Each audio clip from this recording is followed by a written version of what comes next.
Right. What's up, everybody? How you doing out there? Thinker St. James here. It is Saturday.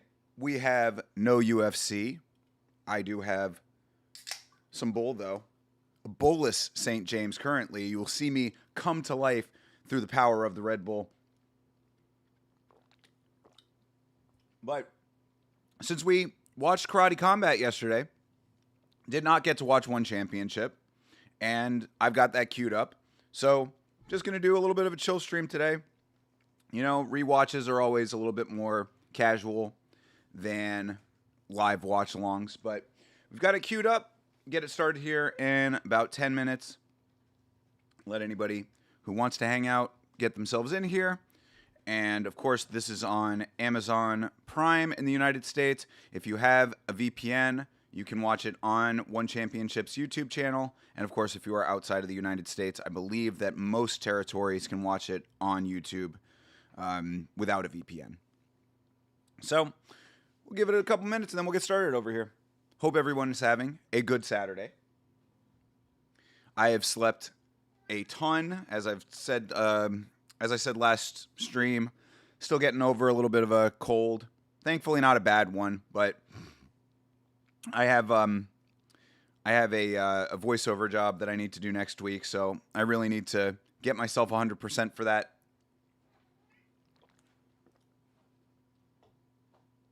And we will make that happen. So, just been a lot of sleeping, which is why I'm a little bit tired right now. But as I said, Red Bull's going to help out with all of that.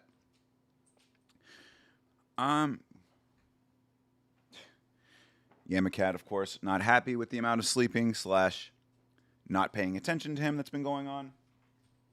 Hey, chill, buddy. I have to play with him a little bit. We'll have to multitask with his little multicolored, very, very zesty toy that he likes. Actually, he doesn't even really like this one as much. He likes the ribbon. Like the actual, like, regular ribbon that you would use for wrapping presents and stuff, but whatever. He'll deal. Makes things difficult over here. He really does. But, yeah. Oh, yeah. Hey, TJF.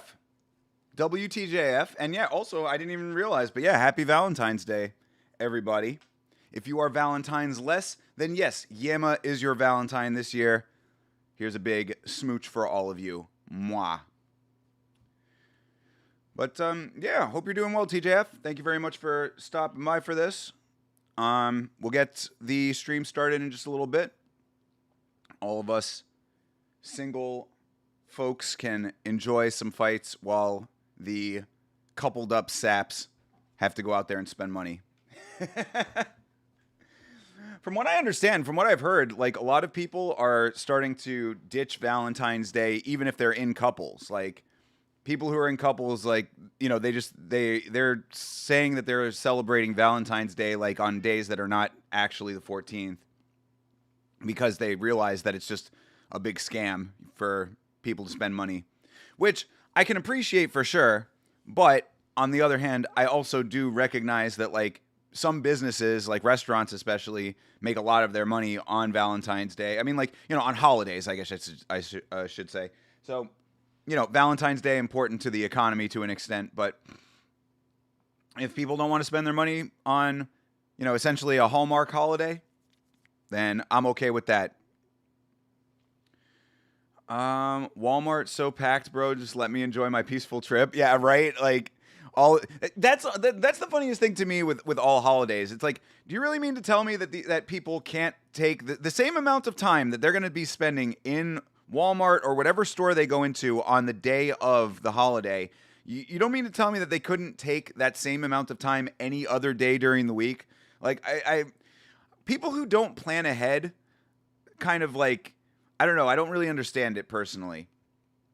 I like to have everything go off without a hitch. So, like, if it's a holiday, I like to have everything set in place beforehand. So, like, for Christmas, I mean, this is a little bit extreme for sure. I understand that. But, like, for Christmas, for me, I get most of my shopping done by the end of November. Like, I already know what people want for the most part. And if I don't know, I'm like, whatever they're getting is what they're going to get. I get it out of the way. I don't have to worry about shipping problems. I don't have to worry about going to stores and it being super crowded. I don't have to worry about doing anything last minute. Get the shopping done, and then I just roll into Christmas like a fucking gangster. Here's your thing. Here's your thing. Boom, boom, boom, boom, boom. Everybody's getting their presents. Everybody's happy. Valentine's Day would be the same thing. If that girl is getting flowers and chocolate, then flowers and chocolate are getting purchased on February 1st.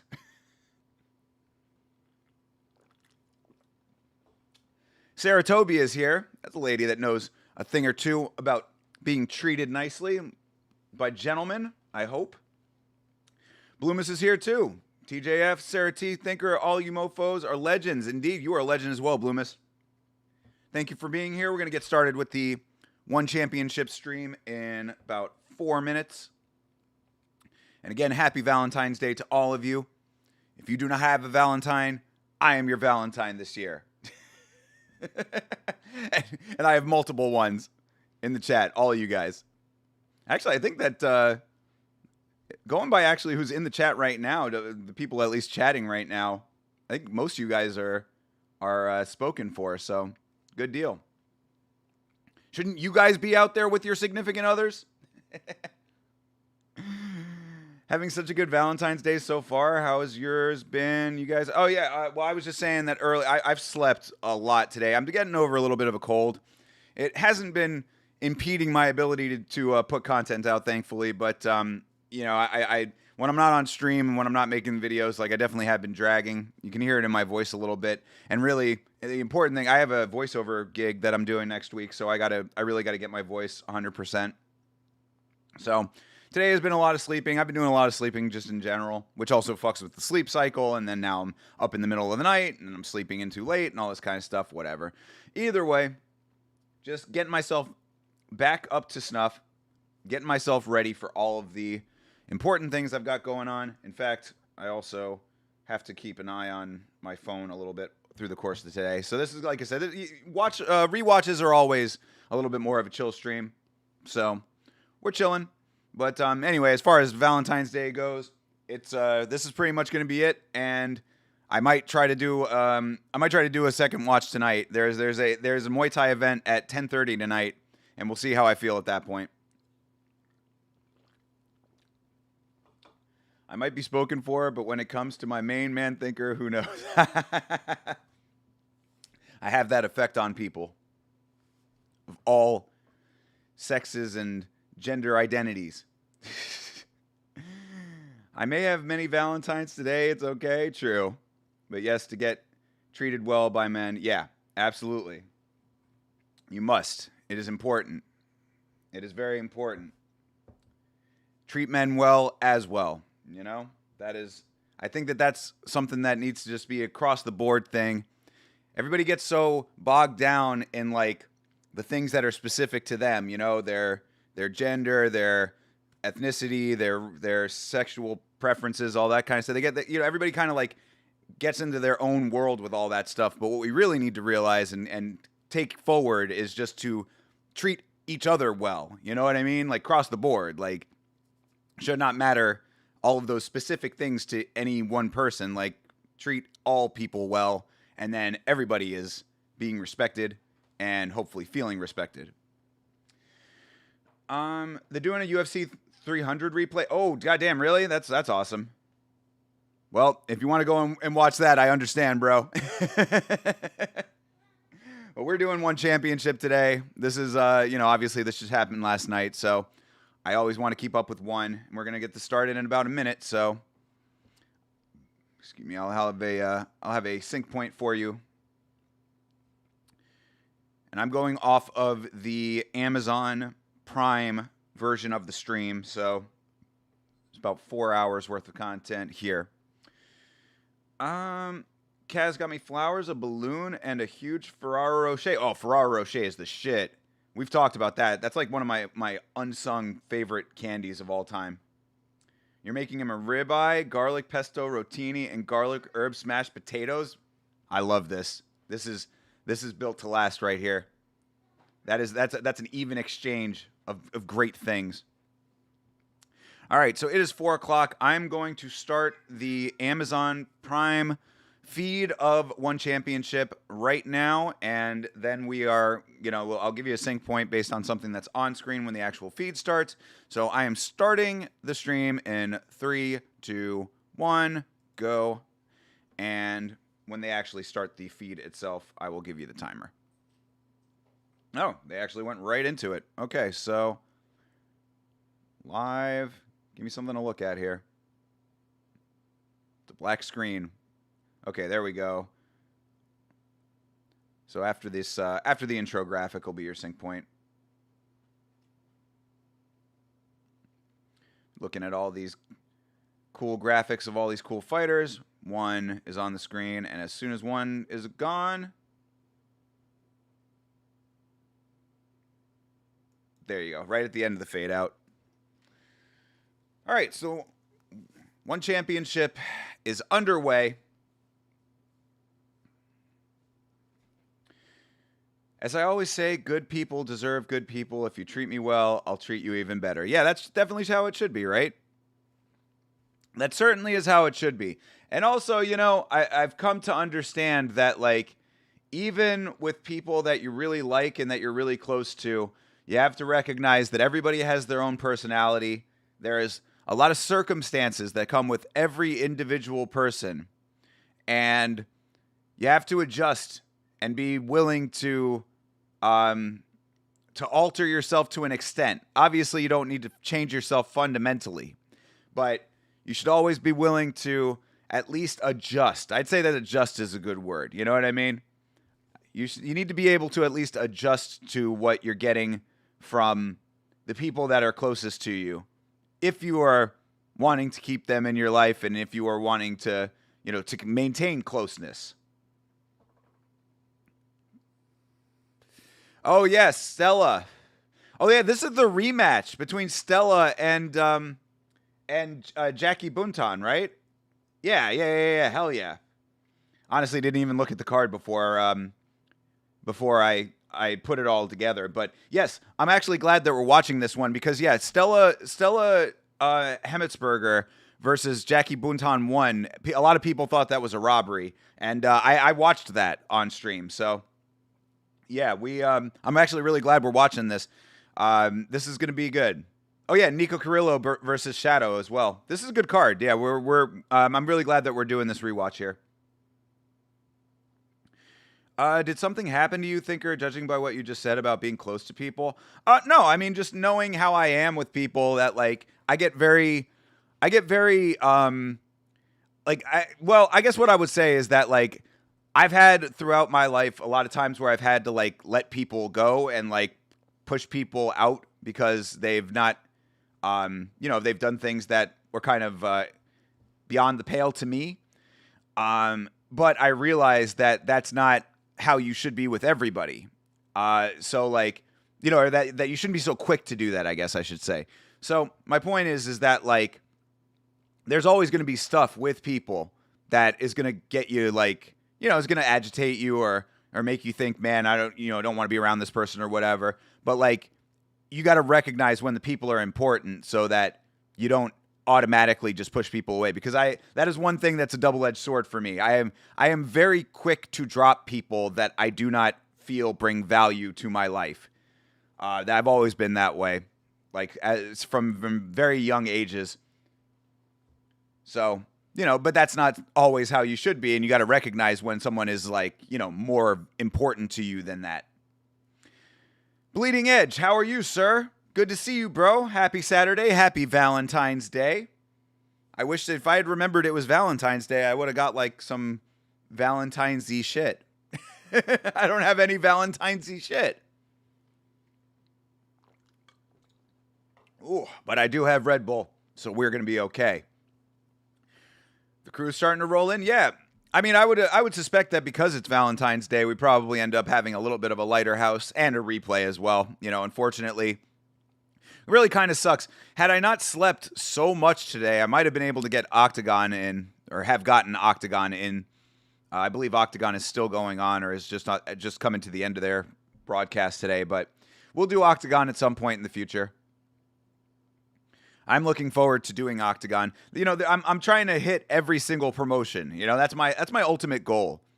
Obviously, you can't hit every single one, but I'd like to get as many different combat sports promotions as possible in on the watch-alongs at some point on Yama. That's how you gain mastery of your understanding, I would say. Just glad you're streaming anyway. Hey, well, I appreciate it. Thank you all for being here. I appreciate you guys being here, especially under those circumstances. It is Valentine's Day. It's a replay, rewatch stream, and all you guys are hanging out. I really appreciate that. Same with everybody who's been supporting the most recent video. Because like I said on the stream yesterday, the most recent video is being suppressed by the algorithm. The algorithm is not pushing it.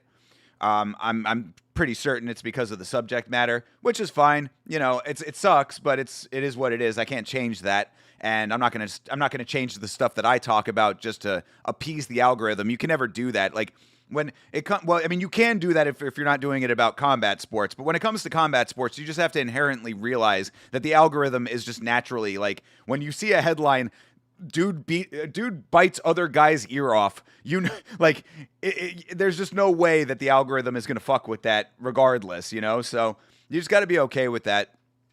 But that being said, what really makes me very happy about the current video is the fact that it still has a decent amount of views, and the majority of the views are all coming from the actual subscribers. So really, that gives me a lot of a great feeling about like how the Yama subscriber base has become. You know, you guys are really supportive, and that really goes a long way. So thank you very much for supporting that.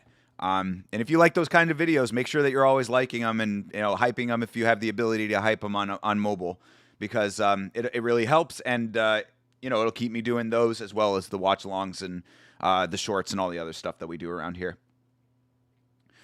My man, you're speaking a lot of truth. But I will say you've kept people around who were way overdue, you know. Well, yeah, I mean, see, that's different, though. Like, that's different. It's different types of relationships, right? Like, when I'm on stream, it's a different type of relationship than when I'm in my personal life. You know what I mean? Like, I'm talking about more so when with, like, people that you actually interact with in, you know, your real day-to-day life. I try to give everybody a fair shake on the stream because I appreciate the fact that they want to be here, you know?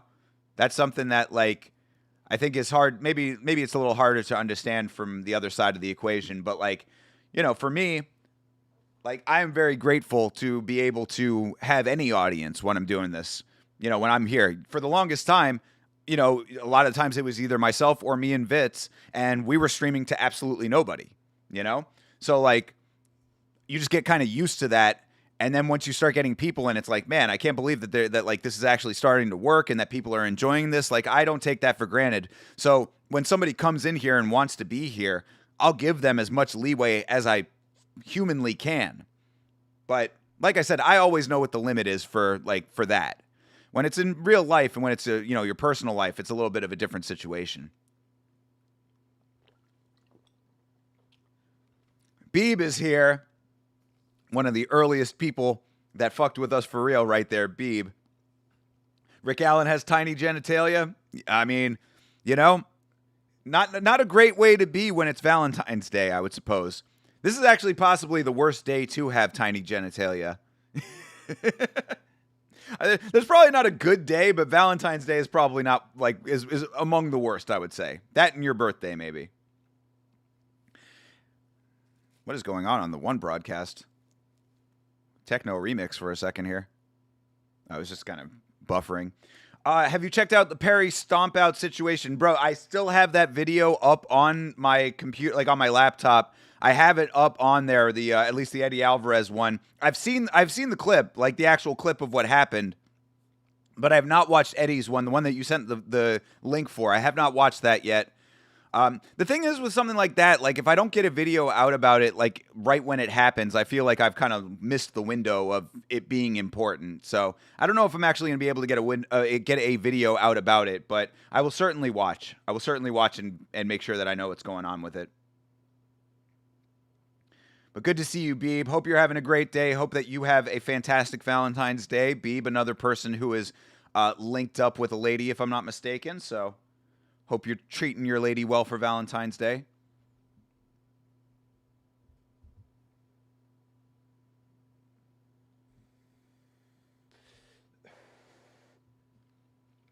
But yeah, I gotta find out all of what's going on with Mike Perry there.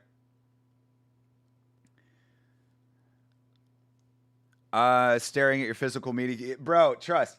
I look at this all the time when I'm at this computer, bro. I have it on here. I swear, bro. I've been really busy. Like this project that I'm doing the voiceover for is part of a bigger project that's been taking up a lot of my time. I remember I told you recently. I've been on the phone with clients a whole lot over the last couple of days because we got a really big project that we're working on.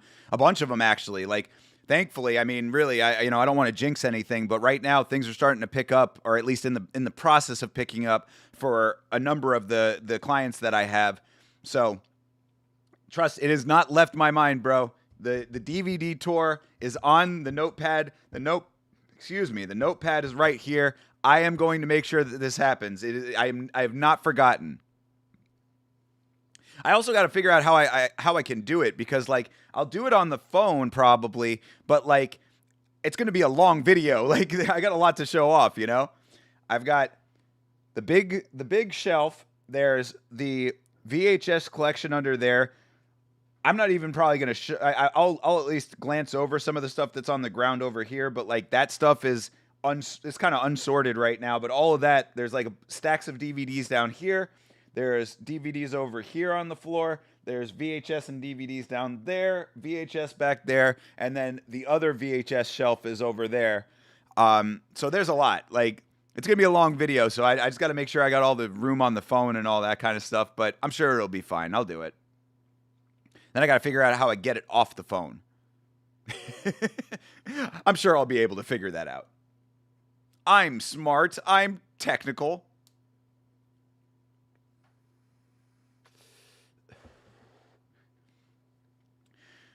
She's been feeling under the weather, so I'm just going to be making a steak dinner for her. Aw, what a good dude. After 15 years together, Valentine's Day is just another day. 15 years, bro. Congratulations on making it work, my guy. But that's nice, though. I'm sorry that she's not feeling well. Same boat as me, really. You know, I'm just getting over a cold, as I've been saying. But, yeah, no, good deal, man. Good that you're going to be making a steak dinner for her. Treat her well. Make sure she gets better. Super happy for you, brother. Work-wise, trust me, I can't wait for the DVD tour. Yeah, it's definitely coming, bro. I promise. I'm not going to forget about it. Just like I will not soon forget about Dom Lau with his beautiful pink suit that he's got going on right now.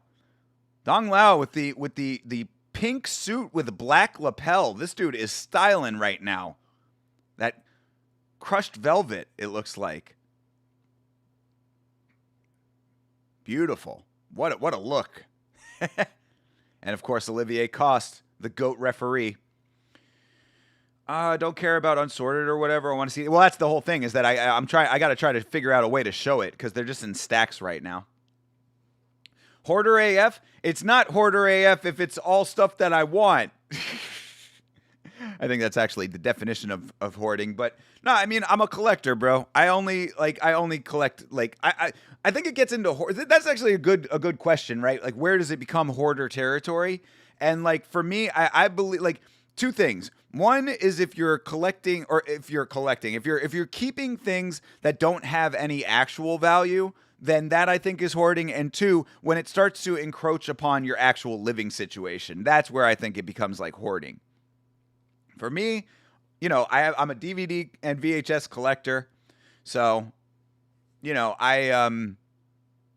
I think that that's really where I land on that. And I also keep it to the point, like, my place is like not super huge, but like it's still laid out well enough that like it's not encroaching upon my living environment. Like I'm not having to like climb over things to get to other things and stuff. Like pretty much VHS, DVD, VHS and DVD down there, and then another shelf over there. That's pretty much all that it is. VHS tapes take way too much space. I mean, oh well. If you wanted to collect them, then that's what it is. All right, first fight is underway. Radzuan versus Fujimoto. This is, what is that, Malaysia? I think Malaysia versus Brazil. Atomweight ladies starting us off. You watched One Battle After Another and Nuremberg. Short reviews coming up on the Yama Discord. All right, cool. I'll keep an eye out. I keep looking at One Battle After Another. Here's a little funny story about One Battle After Another. I might have already told this on stream, but I'll tell it to you again. I believe it was on Christmas. I got together with my family on Christmas.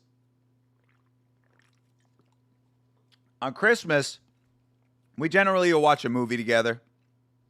And we start watching One Battle After Another.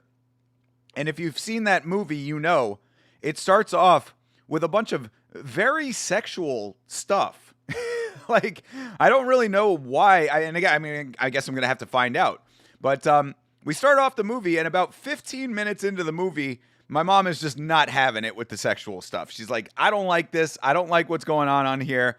Like, they need to actually get to the movie. And I'm like, Ma, I mean, we've only watched 15 minutes of it. Like, don't you want to, like, maybe see if it starts to change after these first 15 minutes? Nope, not having it. So we ended up changing the movie. But I've been interested in watching the rest of it. So it keeps coming up on HBO Max. So I do want to see the rest. So let me know what you think, and I will take it into consideration. Donkey EXE, hello, how are you? Thank you for checking in over on Twitch. Feels like the very underrepresented platform of Twitch lately. This is the movie, it's ew stuff. Yeah, I mean, that's kind of how she was, right? It's kind of how she was. Ooh, yo, knee bar. Hold on. Hold, please. Knee bar is looking pretty nice right now. I don't know if she's going to be able to have the leverage. She's going belly down on the knee bar. She's out of it. Okay. Yeah, nice work for Fujimoto. Trying to get that knee bar. I'm good. Happy Valentine's Day to you. We're hanging out. We're watching One Championship. Dude, I'm laughing 20 minutes in. I'm looking at my wife like, is this a porn movie? After that, it takes off and it's really good. Yeah, that's kind of what I didn't understand. Like, I guess the thing that I didn't get was like, okay, I know it's Paul Thomas Anderson. He sometimes has like sexual stuff in his movies, but like, I didn't understand what it was adding to the movie. Like, is there something about the characters later on that like the hypersexuality like plays into, or like, was it just a hook to try to hook people into the movie? Because to me, you don't need to sell your movie with hypersex. You know what I mean? Like, I don't need that. And also, like, I mean, if we're really being really 100% honest, and I don't mean to be rude to the actress because I'm sure she's a great actress and this is just a personal opinion, but like, there's the scene where she's like toying with the military guy and like, he's like really into her or whatever. And so is Leonardo DiCaprio. And I'm looking at her and I'm like, I just don't think that she's that hot to command this type of sexual attention personally. But again, that's just a personal opinion. So whatever. Thank you. I had no date. Bit sad. Brother, you don't need to worry about it, my friend, because when you are here, when you are part of the Yama chat, you have a Valentine. You have a friend. You have everything that you need. And if you're watching One Championship, you also have fights. So you're good, dude. Don't be sad. Be glad that you have found Yama. Touch your blood to mine, and we are inextricably linked forever.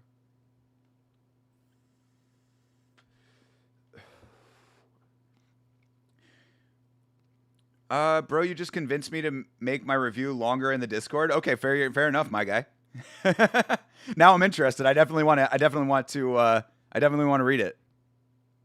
Also, I probably should post a review in the Discord of the movie that I just watched. I finally got around to watching this movie last night. This is another reason why I was up so late. I watched a movie that I wanted to see for a very long time. It went so under the radar. I was like, I don't know how it could have, because the concept was really the concept alone was why I wanted to see the movie. It's a movie called ISS. It's about the International Space Station, and it's a small environment movie because it all takes place on the International Space Station, and it's the concept alone to me was like one of the best concepts I've heard for a movie in like forever as an original concept. The idea of the movie is that on the International Space Station you have the Americans and the Russians. So an American crew is coming up to the ISS, and while the Americans and the Russians are on the International Space Station, some type of international conflict breaks out on planet Earth, and it's the Americans versus the Russians, and then the crews on the ISS basically get orders from the ground to take over the ISS.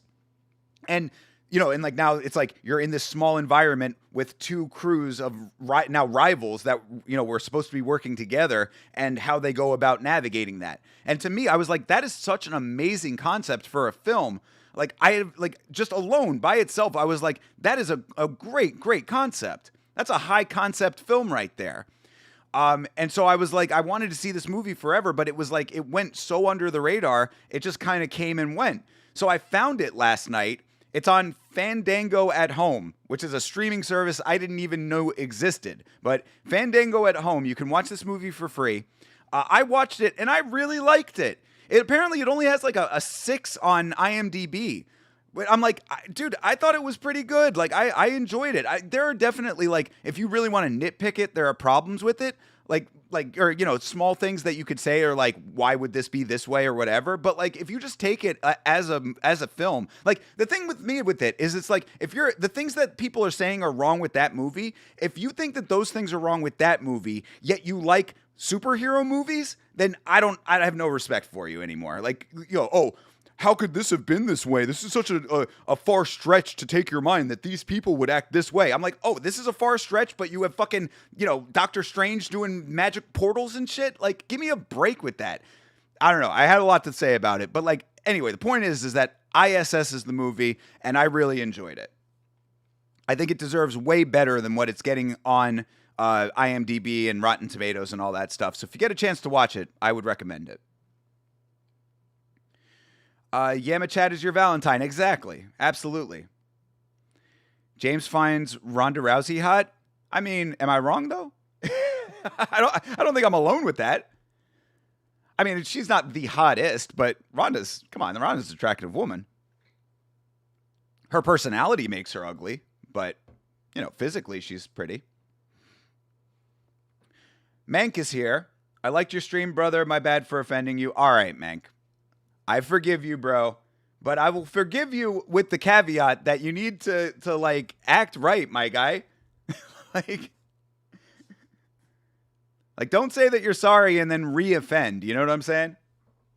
But you're all right, man. Fine. Thank you for liking the stream. I appreciate it. What's the movie called again? It's called ISS. Like the International Space Station. Just came in here and Yama crashing out over movies again. Yeah, well, that's what I do, okay? I watch fights and crash out over movies, all right? Is this your first day? Is Mank the same guy as Elite? Yes. Mank is Elite.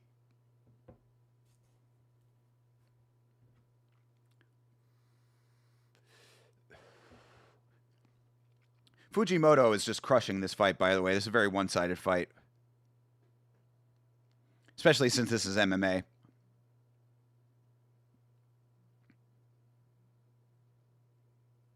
What did Mank do?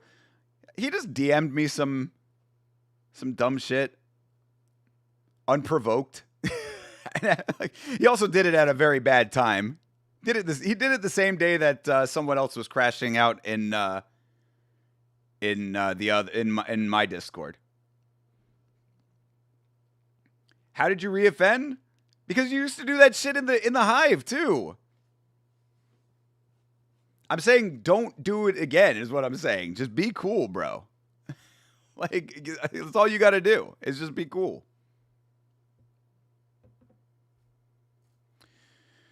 Watch fights, crash out over movies, vapes, and consumes Red Bull. Yep, that's the I mean, bro, you really just nailed it. In fact, I can do all four of those things right now as we speak. 1, 2, watching fights is 3, and I don't know. Fucking Kill Bill is overrated. There you go. I don't know. Now, Kill Bill is pretty good, though. I'm kidding. I would say that if there's anyone that's overrated, it's actually Pulp Fiction of Tarantino's movies. I think Pulp Fiction is good, not great, personally. I know that that's a very spicy take to a lot of people. What Red Bull is that? OG, brother. OG. I am a fan of the original.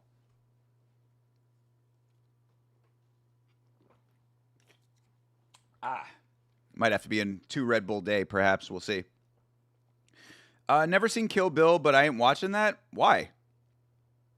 I would recommend watching Kill Bill. Yeah, Kill Bill's good. It's definitely worth watching. But yeah, I just think that there's some Tarantino that just gets like a pass. You know what I mean? Like that it's like automatically good because it's Tarantino. Like a couple of his films, I think, are that way. The Hateful Eight, like that movie, I really don't think that that's a great movie at all. But a lot of people just love that movie because it's Tarantino, and I'm like, okay, you know, it's fine if you do, but like for me, it's just okay. You'll be cool from now on? All right, Mank. Well, I appreciate the effort, my friend. Thank you very much. Thank you very much for making that effort. I'm going to hold you to it. 8 people, make sure that to like the stream or your feet smell. CP, thank you for being here, brother. Appreciate you, bro. Hope you're having a good Saturday. I'm upset at myself for not getting up for Octagon, but as I've said, I'm getting over a little bit of a cold here, so just doing a little bit of a rewatch on the one stream. And yeah, Chase, I completely forgot, but you know, we watched the original fight with Buntan and Hemetsberger. That was, you know, to a lot of people, a little bit of a robbery. So I'm excited to see how this rematch goes. I'm glad that they booked the rematch. Pulp Fiction is overrated. Dude, I love you, but sometimes you got to sit down. You see, this is what I'm saying. A lot of people feel that way. And that's fine, bro. You can like Pulp Fiction. It's not that I don't like it. I say it's good, not great. I think it is one of his weaker films, personally. I think Reservoir Dogs is great. I think Jackie Brown is his best film. I think that Inglourious Bastards is great. Yeah, and those are like the ones that I think are really good. Kill Bill is probably the next one after that, and then it starts, and then Django Unchained right after that. When I messaged you, I was drunk as hell. It was my mistake. Yeah, no, I know, man, because that's the thing, though, is that, like, I think that, like, I mean, and bro, I'm not anyone to tell anybody else how to live. Trust me, bro. Like, that's not how I want to be. I don't like to impart that type of thing on other people, but like I think that you might need to, you know, to get your drinking a little more under control, bro, because I know that like you get that way sometimes, not just with me. I'm not saying like, you know, you're forgiven, bro. You don't have to justify it anymore, but I'm just saying like in general, I have seen how you kind of are when you get that way, and like I think that, you know, there might be other things going on there. So for your own sake, you maybe want to get that a little bit in check, but you're fine, bro. Don't worry about it. There's no need to rehash it, dude. You're good. You're good. You are forgiven. I appreciate you making the effort to say something about it. You know who I can't stand, though? Wes Anderson. So overrated. If you like Wes Anderson, I don't like you. Wow, that's a strong stance. I think that Wes Anderson got into a little bit of what I call White Stripes syndrome. Where, like, how I look at the White Stripes, the band, basically, when you do one thing that people like a lot, you just keep doing it, and then you also feel like you can do anything if it's in that same box, and people are just going to be okay and like it. Like, that is a lot of how I feel about Wes Anderson, because early Wes Anderson films are really good. I really liked, like, Bottle Rocket is a good movie. Life Aquatic is a great movie. I love Life Aquatic. Royal Tenenbaums I like a lot. So, like, there's a couple of early Wes Anderson films that I do enjoy, but, like, he just really never evolved and, like, kept making the same basic type of movie over and over again, to the point where it's like, bro, I saw a little bit of that most recent one that he put out, the one that's like a play, and I forget the name of it, but it's like in the desert. I was just like, bro, this is literally just like almost a parody of a Wes Anderson film at this point. Dogs is top 3? Well, again, bro, you're entitled to your opinion about it. I knew it was a spicy take when I said it. Ooh. Uh-oh. Yo, Radzuzan about to win this fight. Comeback victory, perhaps. Referee letting this thing go on. She is landing some heavy elbows. Bro, you got to step in, Olivier. This is unanswered strikes, dude. You got to stop it. Wow. What a good fight to start this thing off. Raduzan getting the comeback victory. She was down 2 rounds. Wow. What a great victory.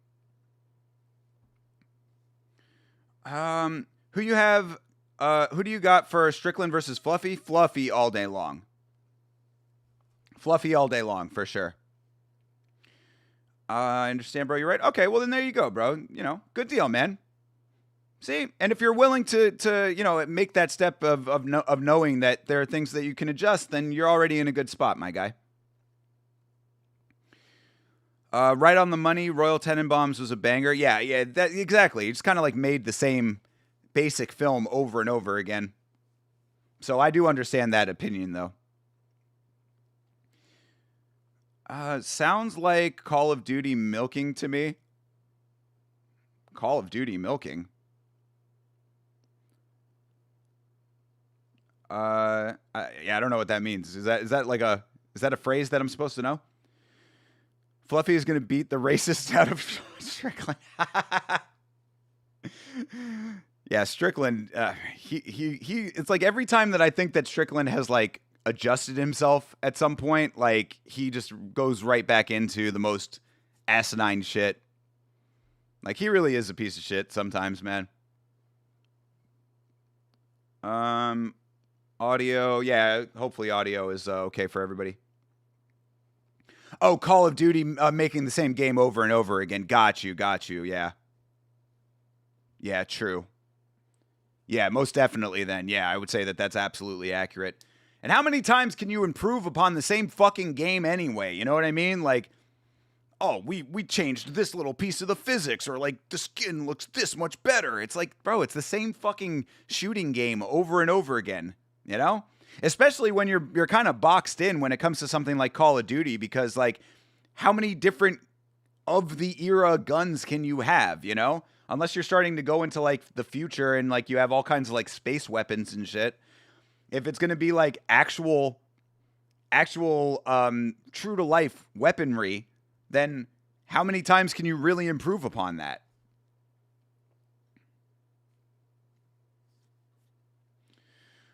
Strickland has 5-round experience, championship experience, and never been out-grappled. Well, Fluffy has 5-round experience and will out-grapple people who have never been out-grappled before. I think that Fluffy is going to have Sean Strickland in the same game that he had Roman Dolidze. Go down, get up. Go down, get up. I think that Strickland is going to try to Philly shell his way into some striking situations that Fluffy's going to be able to get past. He's going to get his hands on him. Strickland's going to be able to defend takedowns for about a round and a half to 2 rounds. And round 3, he's going to start getting a little tired. Strickland has a good gas tank, so I'm not saying that he's going to gas, but he's going to start to tire out a little bit. And when Fluffy lands that first takedown, everything is going to be different. Let's be honest, though. Fortnite clears COD all time. I mean, Fortnite, at least I'll give credit to that it's an interesting concept, right? Where you're actually like building stuff on top of shooting.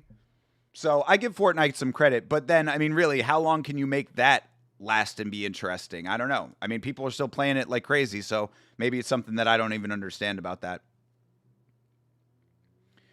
Strickland at plus 220 is a good price. I mean, yeah, but this is what I always say about going for dogs because of the price tag. It's only a good price if it actually comes through. You know what I mean? You got to go with what you think is actually going to happen. So if you think that he actually is going to win the fight, then go for it. But if not, I would put a small straight money bet on that if I was going to bet on it at all. And I would definitely do it by decision because I don't think Sean Strickland is finishing Fluffy Hernandez. I don't think that's happening. Delise is a bum, though. Strickland arguably beat Dricus. In the first fight, he definitely did arguably beat him. But I thought Dricus still won that fight personally. But either way, you're right. I mean, I'm not saying that Sean is a bum. I'm saying that Sean's style does not equal up to a win over Fluffy. I think Fluffy is going to be way more active when it comes to offense. Strickland has a defensive style that works for him, but he's another one of these guys that when he doesn't get the fight that he wants, he can't figure out and adjust on the fly. Like, as we were just talking about this last night, he's not good at adjusting on the fly. Paulo Costa fight was a great example of this. You know, he's got Paulo Costa running circles around the octagon, and he can't figure out a way to find him and hit him. Bro, find him and hit him. Win the fight. He won that fight, but I'm saying you could have gone out and actually found the win, found the finish if you wanted to, with the way that Paulo Costa was fighting in that fight. He just doesn't do it. Fluffy is the only one that can beat Hamzat at 185. I would say that I agree with that personally. And if Fluffy doesn't do it, then just expect Hamzat to keep that belt for however long. Respect your opinion. You've got Strickland. Hey, well, I respect your opinion as well, bro. Go ahead and make the bet, and we'll see what happens, of course. Low-key got Fluffy by sub. I would like to see Fluffy get the sub. Yeah, that would be kind of cool. I would like to see an actual finish in that fight, and I do think it's possible. 5-round fight, good cardio. I mean, good cardio on both sides, but, if Fluffy can start getting, like I said, if he can get that pattern going that he had with Delise, where he takes him down, stands him back up, Sean not going forward and, making it an all-out war. We're going to war for your entertainment. If he does his bullshit where he says all of that and then doesn't live up to it again. Are they showing a bunch of headlines about how sexy Jackie Buntan is? That's kind of weird. They're showing a bunch of headlines about one championship fighters. And the main one just says, Jackie Buntan reveals alter ego ahead of One Fight Night 40. And it's like her looking all sexy. I mean, she can look sexy. That's not a problem. Also bought a Marvin Vettori auto card. I'll send you a pic when it comes in. All right. Well, that's cool. Beat Izzy, loses to Fluffy. Yeah, absolutely. Izzy was already on the way out. You get my opinion. It's like Strickland's underdog price tag, considering he's a champion. Yeah, I mean, fair enough, bro. Absolutely. But just be prepared to, not have that cash. He's an underdog for a reason, Strickland fluked Izzy? I mean, I don't know if I'd go that far.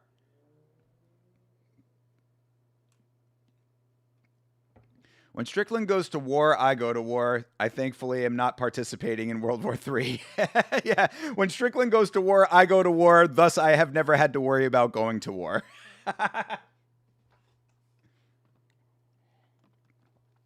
I'd love to see Hamzat versus Strickland. It could happen. If he wins this fight against Fluffy, it probably will happen. Buntan is kind of fine. Let me see here. Yeah, she's not bad. Yeah, absolutely. I just didn't know that they were writing news articles about it. Hemetsberger is pretty bad too, personally. I think that little Miss Hemetsberger, yeah, she's all right.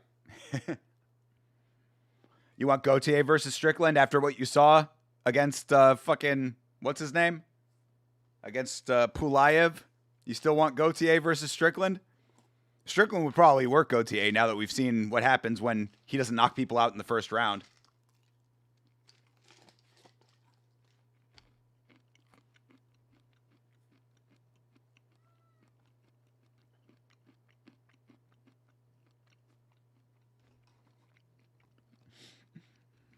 If he wins this fight, it may happen. Hilarious when Brendan Allen owns all of these guys. Does he really?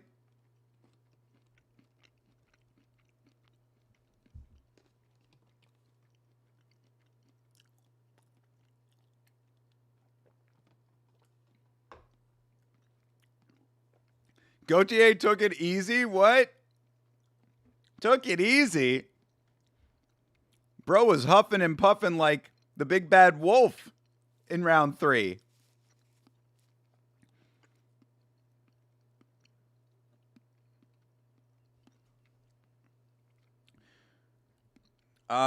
Thinker and Chase, can I ask for the next MMA on film? We already have the next MMA on film picked out. I think it might have been you who picked it. Yes, we've already announced it.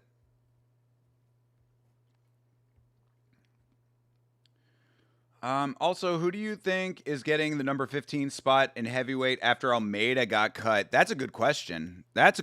Honestly, I don't know. I don't know what the unranked heavyweight positions are looking like right now, but probably I would say maybe someone like a Mick Parkin would make sense. I'm pretty sure Mick Parkin's not ranked. I'd have to look at the rankings, but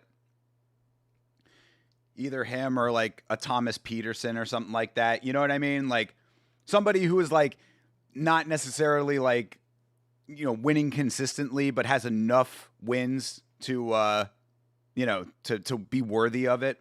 Oh, Pinto, that's another great. That's probably the better answer right there. Yo, good call, Chase. You missed the announcement. What is it? It's Bloodsport.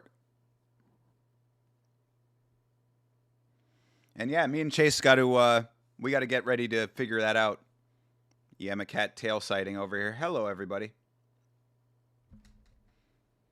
Pinto or the Incredible Hoke. Is Hoke not ranked yet? I thought he already got ranked.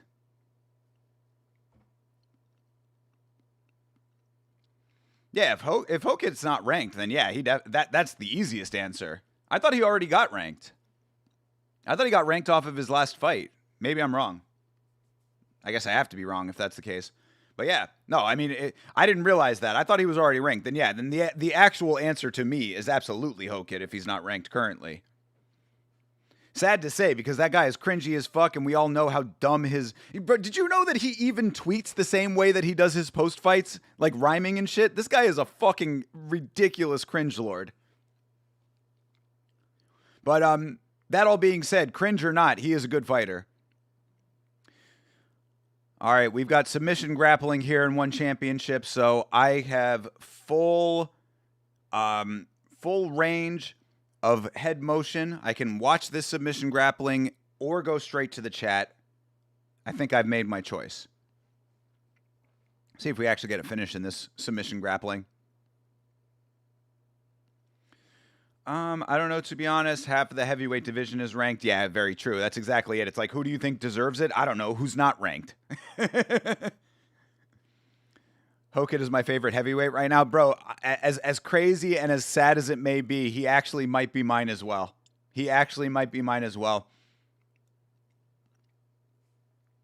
Especially since Big Tom is apparently really having some eye problems, people. Like, I mean, I really hope that anybody who was on Tom Aspinall's case about the eye stuff is, like, realizing just how bad it seems to be for him right now.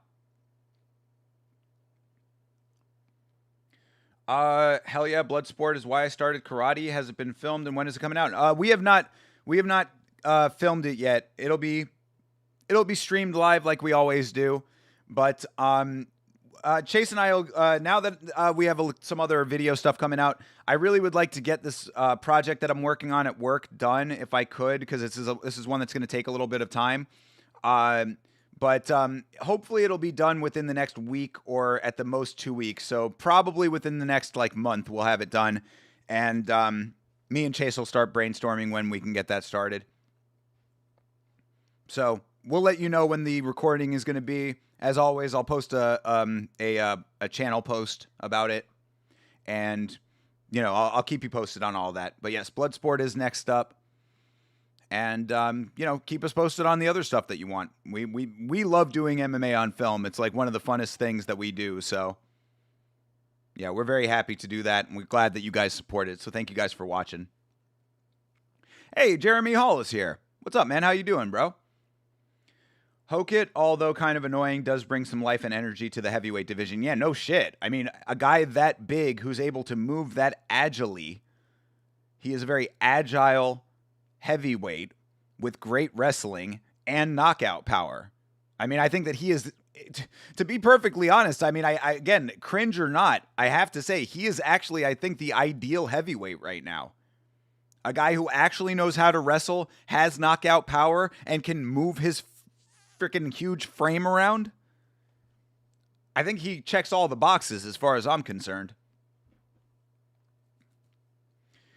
Hate that Tom will be out for so long. Makes me sad. Yeah, I know. We were talking about that, me and Sarah Toby, a little bit earlier. Tom going through all these eye problems, and Cyril Gahn just chilling, smiling with that goofy grin of his. Just unimpeded. No one cares. No one is giving any shit to Cyril Gahn for potentially blinding the heavyweight champion of the world. Because it's all the fault of Tom Aspinall for getting his eyes poked and not being able to continue that fight. This narrative is so fucking ridiculous in MMA, bro. Also got a video recommendation. It's a guy who does a grappling breakdown of different movies like Harry Potter, Lord of the Rings, and an Elf one as well. If you want, I can send it in the Discord. Yeah, I think I know the guy that you're talking about, actually. And, yeah, I think I've seen some of his stuff before, but you're more than welcome to throw it in the Discord. By all means, go for it. Put it in the video section, and anybody can watch it if they want to. Great, how you doing? Dude, I'm doing great too, man. Glad to be here. Happy Valentine's Day to everyone. Hope you are all enjoying yourselves on this fantastic Valentine's Saturday. And of course, as I've said, if you do not have a Valentine, yes, you do. You're looking at it. Hey, Savage is here as well. Hokit is your spirit animal, bro. Just don't start rhyming cringy shit, okay? If you start rhyming cringy shit in the chat, I'm going to know that Hokit, like, the mind virus has got you. The Hokit mind virus. Actually, not a bad grappling match that's going on right now between Andre and Mendes. Gable will be in the UFC by summer. Yeah, I mean they're doing. I think they're developing Gable correctly, but we really need to see Gable against like some actual competition at some point to really know what the deal is. Because, like I said, I think the development is correct. They're putting him up against beatable opposition so that he gains a little bit of a record, so he doesn't come into the UFC with a 3-0 record or something like that. You know, he's going to probably come in maybe like 8-0 or something like that, which is where you should come in. So all of that part is going correctly. That is what I suspect was the conversation behind the scenes. I'm sure that Hunter Campbell talked to John Jones and whatever, whoever else is running that camp over there and just said, look, we're definitely going to take your guy, but he needs to come in with a record of at least 6-0 or something like that. And then they were like, okay, we'll make that happen. So I would suspect that you are correct. But that all being said, I want to see what it's going to look like when he's actually up against like legitimate talent, Aspinall needs to open his eyes, brother. His eyes have undergone multiple surgeries each at this point. It's a stale meme to think that Tom Aspinall is like faking any of this shit. Who would you pick for the interim heavyweight title fight? That's a great question. Volkov, probably. Volkov, if they do Volkov versus Gahn again, I would be okay with it considering that Gahn robbed Volkov last time and everybody knows it. So if they are dead set about having Gahn in the title picture again, then I would say that Volkov versus Gahn would be the fight that I would want. But I have heard the rumors about Gahn versus Pereira and Alex moving up to heavyweight. So I don't know.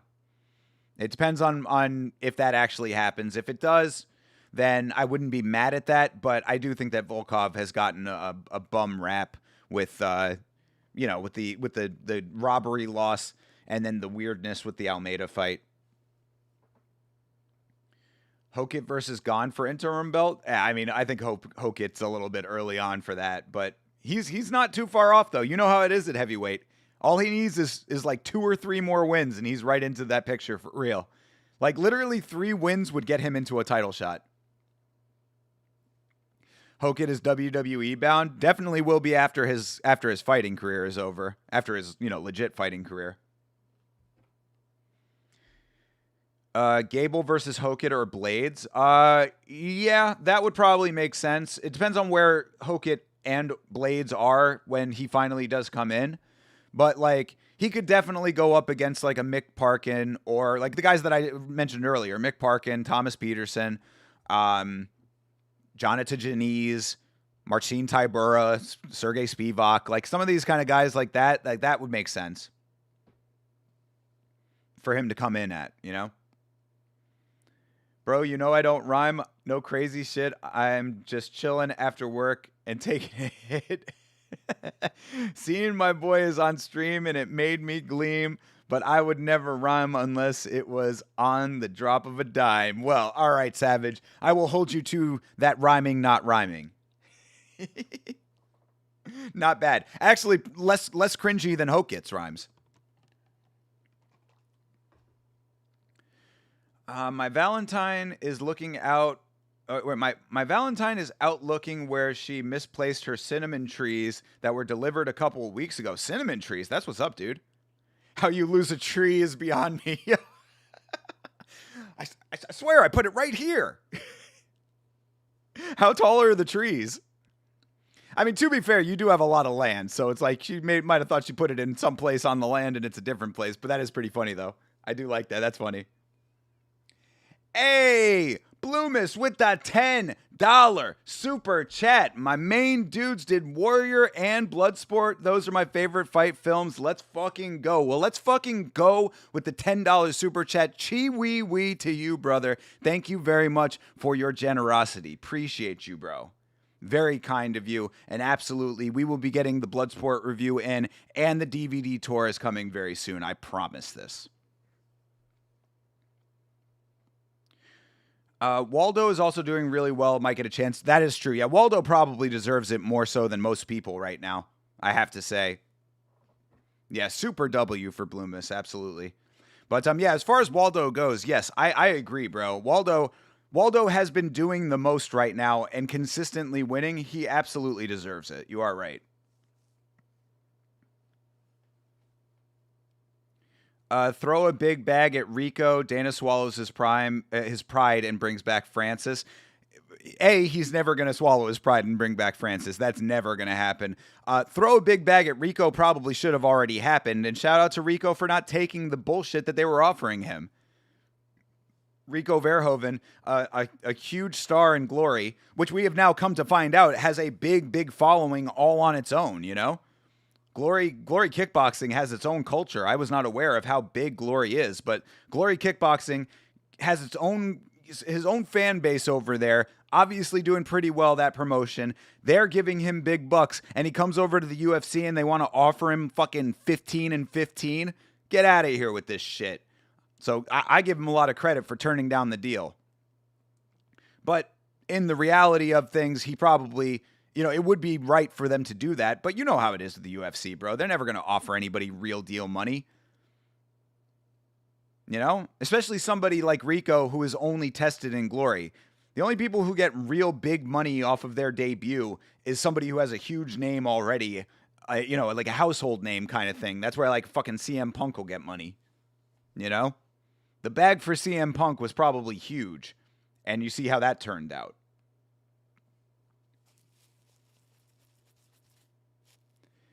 Donate some to you. Are you on stream, TJF? Have you worked as hard as I have to make this stream what it is? True, they are only like 3 feet high and could be anywhere. Yeah, exactly. It's like finding a tree in a forest. I mean, literally, right? That's funny, though. That's awesome that you have cinnamon trees, though. That's cool.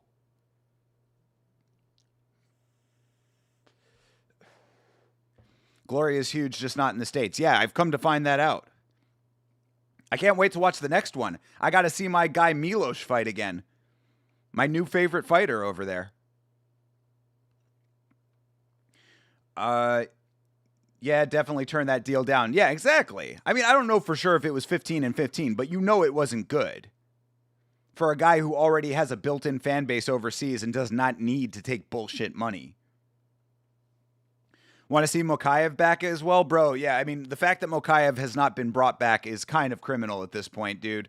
Like, let's cut the bullshit when it comes to Mokaev. I've been saying that in the Discord forever. It's like, they are toying with Mokaev unnecessarily at this point. Like, trust, I was as supportive as anybody about him, getting his sidelining and, realizing that he needs to, to adjust himself, that he needs to fix, his attitude, whatever. He needs to be better to the staff, all that shit. I am okay with him having a little bit of a sidelining, but like, if you're gonna bring the guy back, bring him back already, for fuck's sake. Like, I think it is more than warranted at this point. Plus, you can bring him back and slot him in immediately with a fight with Kyoji Horiguchi, and that would be a banger fight right there. Y'all should check out some of the awful MMA films like Fightville. Best worst MMA movie. Chase, if you are still in the chat, Fightville. Add it to the list. Also, actually, I'll give you a little bit of a preview of the DVD tour, because this is one that I just found at the thrift store recently. I don't know if like the DVD itself looks kind of scratched up, so I'm gonna have to resurface it. But this movie just came up, Fighting, with Channing Tatum and Terrence Howard. What year is this? 2009. Yeah, Fighting. It's about bare knuckle fighting, so not necessarily MMA. But we definitely are. We're down for all MMA and MMA adjacent films. So, Fight Valley. Okay, so I'll put them both on the list then. Fight Valley and Fightville. Rico has fought in MMA a few times. Well, then yeah, then there's no reason to give him a shitty contract, an entry level contract. CM Punk only went 0-1 in the UFC, not bad. I mean, technically 0-2, but then his opponent popped for marijuana usage. So, 0-1-1 technically. Fight Valley and Fightville both need to be added to the list. In fact, Bleeding Edge, if you wouldn't mind, throw those in the Discord for Chase. Kaz is on his way home, so I got to bounce. They did free temporary tattoos for the kiddos at the shop today. Oh, that's sweet. Cool. All right, Sarah. Well, you have a great rest of your night. Enjoy your Valentine's Day with the hubby. Have a great evening, and we will catch up soon. I like the Undisputed movies with Michael Jai White and Scott Adkins. Then the Boyka spinoffs with Scott. I like those cheesy MMA movies. Yeah, I mean, cheesy MMA movies are right within the wheelhouse of what we want to do. So, yeah, I mean, literally anything MMA related is on the table. If it is on film and it is MMA related, we will take a look at it. We've actually talked about what we're probably going to do after Bloodsport is we might end up doing the It's Always Sunny in Philadelphia episodes that are UFC related. Because apparently there's one episode with Dana White and there's one episode with Paul Felder and Cowboy Cerrone. So, yeah, we're, like I said, anything MMA or MMA adjacent. Fetchicha is the new star over there in One Championship. They're showing her highlights right now. Is she fighting on this card?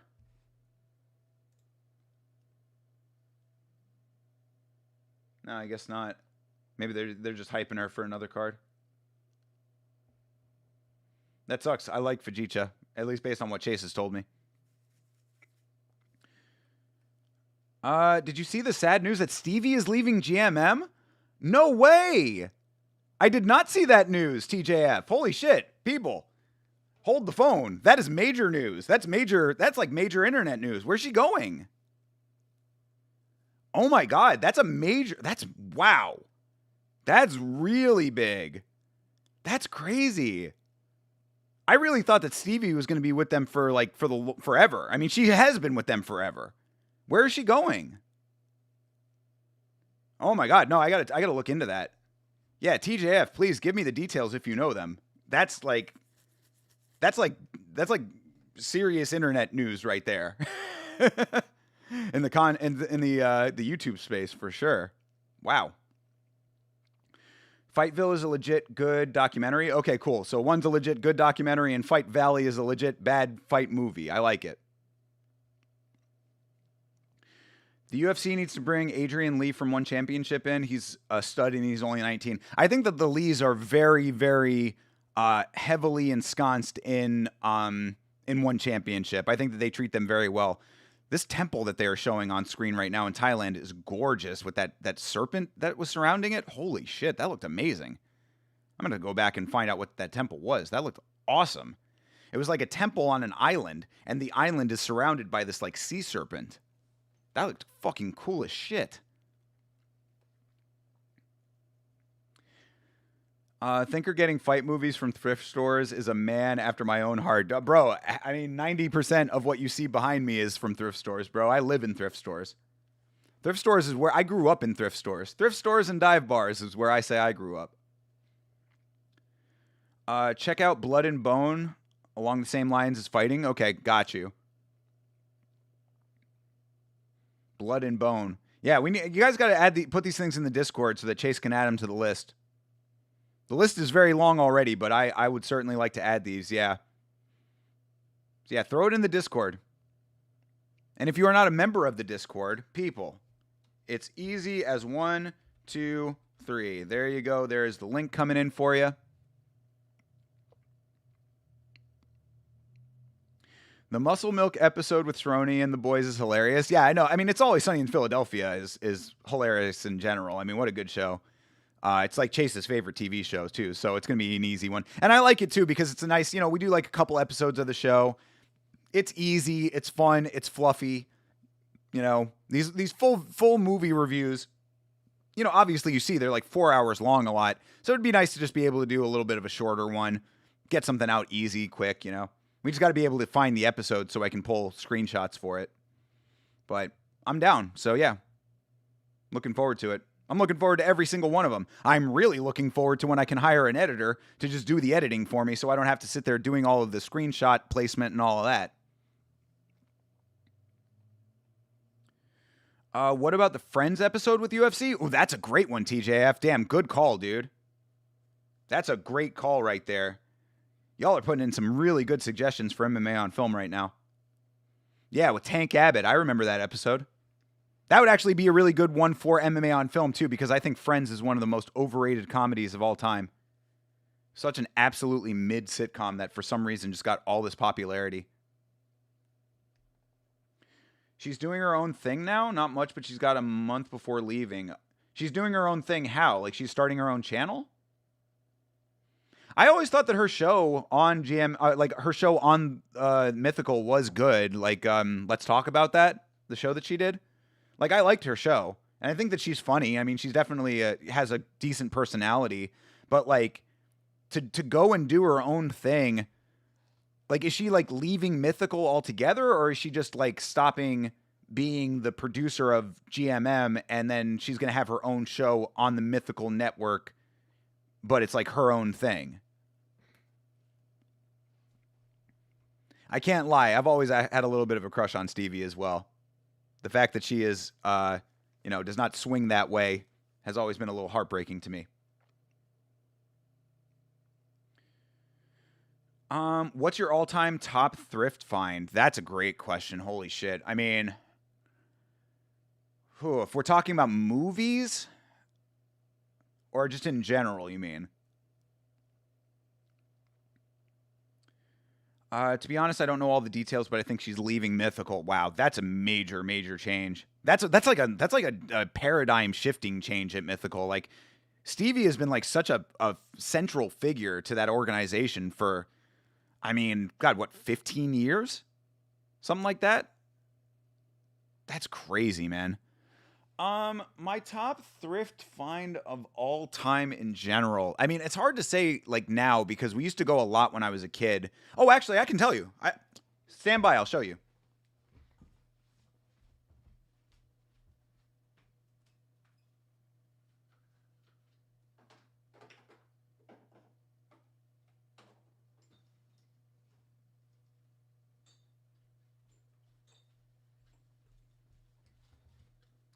So this I got when I was probably a little dusty over here.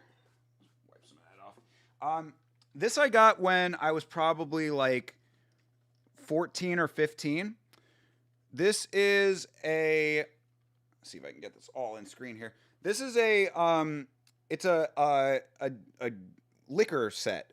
So what this is it looks like a little castle. I actually at the time did not know that this was a liquor set, but it looks like a castle. But what it does is this opens up, and it's got two of these guys in here, and you'd fill these with the liquor of your choice. And that one and that one. And as you can see, these guys form the little stained glass window over here. But, you know, there you go.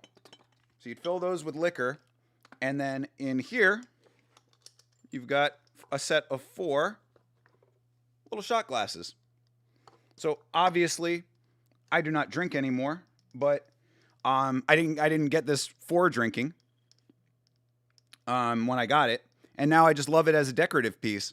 So yeah, I've still been trying to find out information about it. I've looked up the company here, S. Spear Bijou, but I haven't really been able to actually find too much about it. But yeah, this is my favorite thing that I've ever gotten from a thrift store, and it's probably my best find, I would say. I don't even know how much value it has or anything like that, but it sits on top of my refrigerator as a little decorative piece now, and I've had this for probably about 20, 25 years, something like that. So, yeah, this is my favorite. I love this thing. There you go. There's your answer.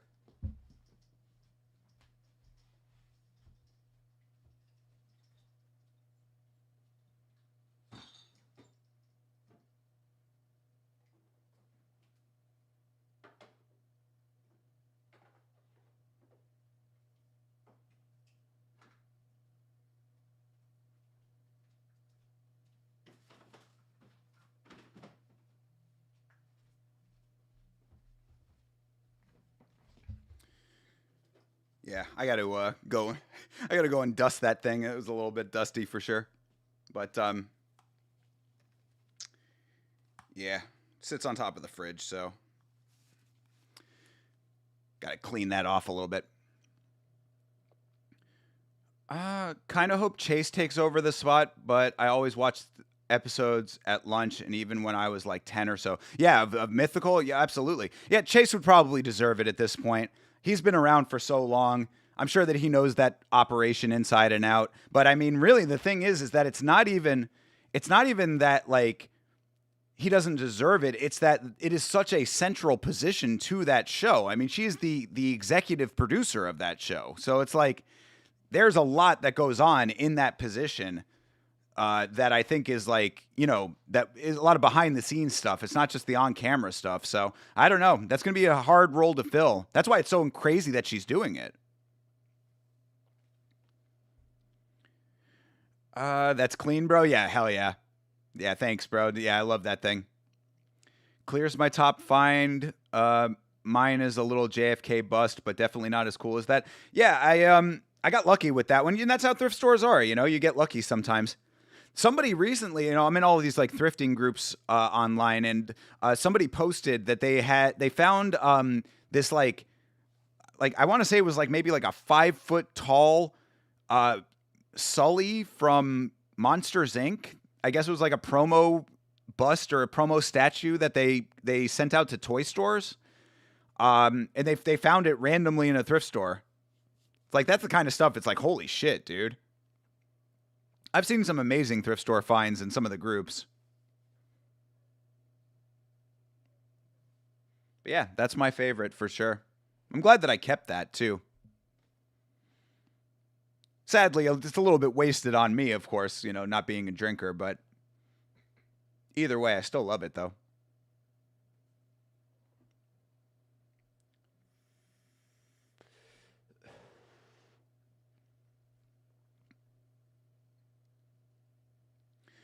All right, Gabriel and Akayev. Yeah, he wants more action over here. I was going to say we're about like 30 seconds into this fight when I came back, and they had been circling for about a minute and a half at this point. So yes, Olivier Coste wants to see action over here. You can say, hey, you need to engage.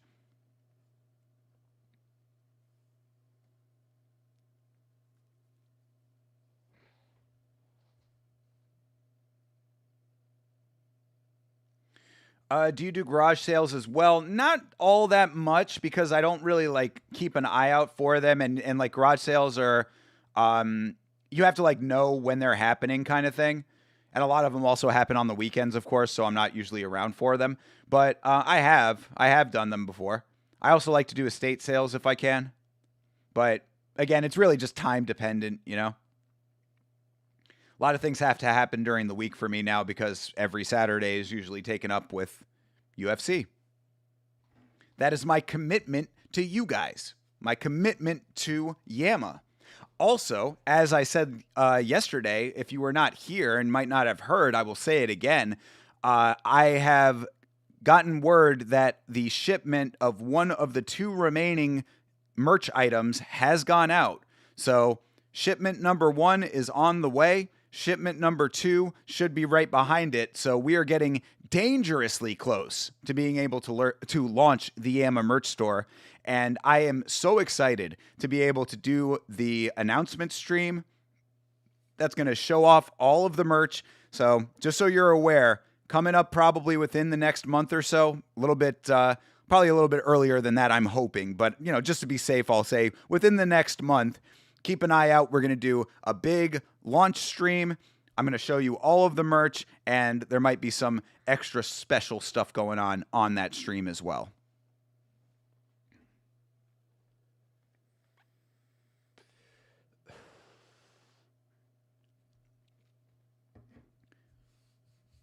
You're already ready to order? What a legend, TJF. Thank you so much, brother.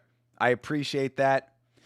I'm it's so conflicting to me, like, because I'm like, on the one hand, I want to just give it all away. Like, I appreciate you guys so much. I'm like, man, the fact that you even want to rep for Yama, I'm just like, bro, I want to give it away.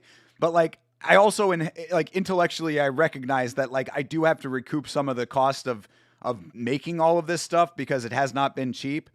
But at the same time, I'm still going to be doing some kind of special stuff to give back to you guys. So I appreciate the support. It will definitely be there for your ordering, and I hope that you like it. All right, Akayev finally engages a little bit at the end of that round.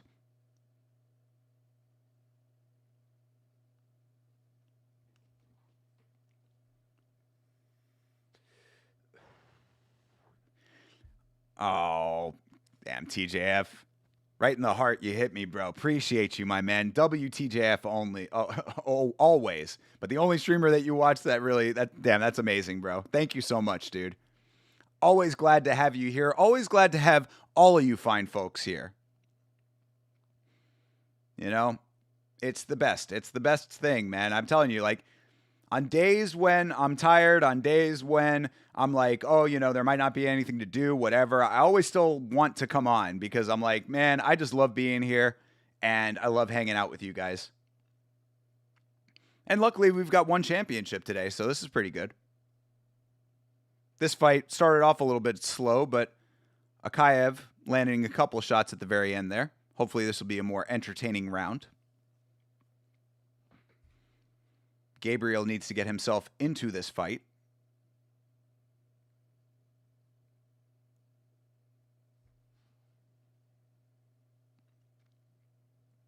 I still can't get over what you're saying about Stevie, though. That's like such a major thing. Like, I don't know, maybe a lot of people in the chat don't like know about what we're talking about, but like Good Mythical Morning, like that's like the OG YouTube show, basically. Rhett and Link are like the originators of like the YouTube culture as it is now. They are the elder statesmen of YouTube. Well deserved as well. I mean, they're such legends. I've been a Rhett and Link fan. I remember, I'll tell you a fun little story about Rhett and Link. For at least that relates to me personally. I was such a Rhett and Link fan that when I went to Montreal, this is the hugest trip of my life, going to Montreal, going to the Just for Laughs festival, being there to represent a show that I co-produced. It was like, otherworldly for me. So I'm in Montreal and I get to the hotel. The first day of the festival, I was like sick. I forgot what happened. I ate something the night before, or like I had like a stomach ache or something. So I woke up and my co-producer was with me, and this was actually the first time we had ever met in person. I was producing this show with a co-producer over the internet, basically. And we meet up in Montreal. We had a good night the first night, but then that next morning I woke up and I was not feeling well. And I told him, I was like, look, why don't you go ahead to the festival, go hang out for a little while. I'll meet up with you a little bit later in the day. So I'm in Montreal and I'm watching Rhett and Link in Montreal on my laptop while I'm at the Just for Laughs festival, basically. Like, that's how much of a fan I was at the time. This was 2015. That's going 11 years ago now, and they're still doing the damn thing. So, yeah, I've been a fan for a very long time. Granted, I don't watch the show all that much anymore. I think it has gotten a little bit stale for me personally, but, whatever. I mean, I still recognize and respect what those guys have accomplished, and I've got nothing but respect for what they've been able to achieve. They are legends, Rhett and Link. She is so fine, and the day I found out she was gay, I was like, damn, yeah, same, bro. I would say, like I said, I've always had a little bit of a crush on her. She is a beautiful woman, and she's Jewish, too. So I was like, would have been perfect. Not like it was finna happen, but that's all right. Yeah, I know, same, exactly. I'm in the same way. It's a little bit parasocial, perhaps, but, I would have tried to have made it happen, bro. If I had known that she was single, I would. There was for a long time, I was thinking about trying to get out to California. And actually, another little fun story, also pertaining to Rhett and Link. When I was in California, also with the same project that I was working on. This guy Gabriel has a choke in right now, but he's trying to make this work. It's a face crank right now, chin crank. Yeah. So when I was out in California, I was shopping the same show that I went to Montreal with. I went to a pitch festival out in California. Basically, like, you go, you have your show, you have all your materials or whatever. You show it to the producers. They say whether they want to talk to you more and all that kind of stuff. I was there, and it was in Burbank where their studios are. So at one point, we actually drove past the studio, and I got to see the outside of it. So I was like, that's kind of cool. Obviously, you're not allowed to go. There are no tours and anything like that. So I wasn't going to go and try to bother anybody, but I did think it was kind of cool that I got to see it. And I also saw, actually, that's, man, I'm just remembering these things. I also saw, if you remember the Shift It video, I shifted forwards, I shifted backwards. Like, that guy, I saw his auto body shop. He's got a big sign out front of his auto body shop that, like, says, like, as seen on Good Mythical Morning.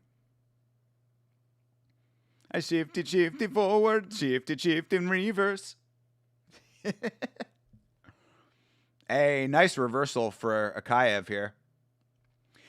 Hey, CTE, happy Valentine's Day, brother. Happy Valentine's Day indeed. Yet another person who has a legitimate Valentine and does not need Yama to be their Valentine. But I appreciate you being here. Happy Valentine's Day to you and the lovely Mrs. CTE. Who's better, Rhett or Link? I would say Rhett, probably. I think Link is a little bit too much of a bitch sometimes, but, they both serve a purpose, you know what I mean? They're like the odd couple a little bit in that way. I got love for both of them, but if I had to choose, I think that Rhett's probably the cooler of the two of them. Are you going to be on stream tonight? I don't know. It depends on how long this stream is going to go. We've got another 2.5 hours, so that's going to bring us to like 8 o'clock. I might. There is a Muay Thai event at 10:30 tonight. So the answer is maybe. We'll see I guess we'll see how tired I am or whatever. But yeah, I very well might, maybe end up getting your Valentine's Day stuff done and want to hang out later this evening. I might be able to do that. because I do want to watch it. I forgot what it's called. I referenced it yesterday. It's like Thing Tong or something like that. Hold on, I'll find it real quick as we get into the third round of Akayev and Gabriel over here. But yeah, let me find the name of that thing. It's Brave was today too, by the way. Brave and Octagon. But yeah, Sukwan King Thong. Sukwan King Thong 2026 the first. This is a Muay Thai event that's taking place in Japan. And it is on YouTube at 10:30 p.m. So I very well might if you guys want to. Your girlfriend said she hopes you have a good Valentine's Day. I am having a great Valentine's Day because I am here with all of you fine people. So thank you and thank your girlfriend. Hope she's doing well. I'll be back around 7:30 post dinner, so I'm of course going to rally for it. All right, cool, bro. All right, well then we will plan for it. Perhaps we'll see. Like I said, we'll have to see what happens throughout the rest of the day. But I mean, unless anything changes, I don't see why not. I'll stop this stream, take a little bit of a break, and then come back for the later stream. We'll see if I need to do a second bowl for that.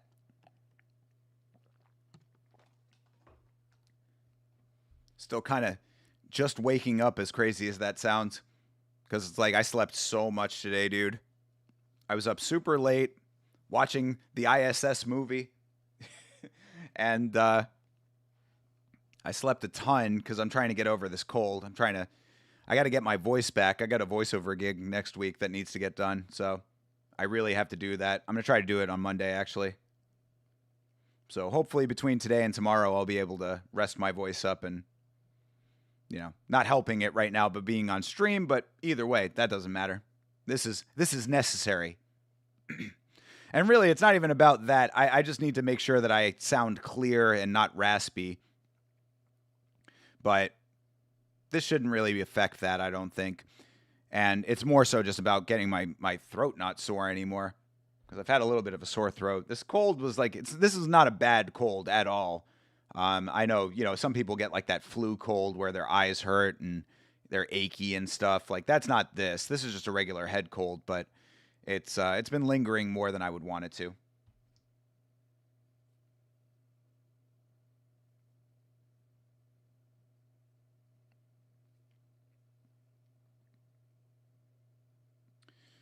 All right. Catching up here real quick. Like I said, there are a couple things I need to make sure that I'm keeping on top of today. Fucking guy, dude. Like I'm trying to work something out with like this person that I need like to meet up with for like a project related thing. And like it's just like not nailing the time that we want. It's like, okay, I can do this at noon. Can you do any later than noon? Sure. I can do between noon and 4. When do you want to do it? Don't hear back. It's like, come on, dude.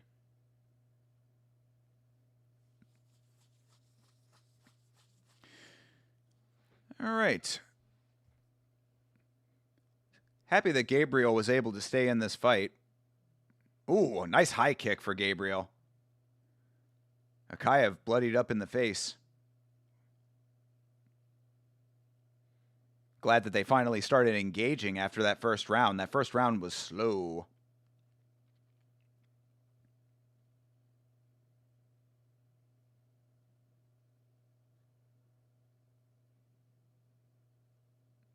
Last minute of the fight.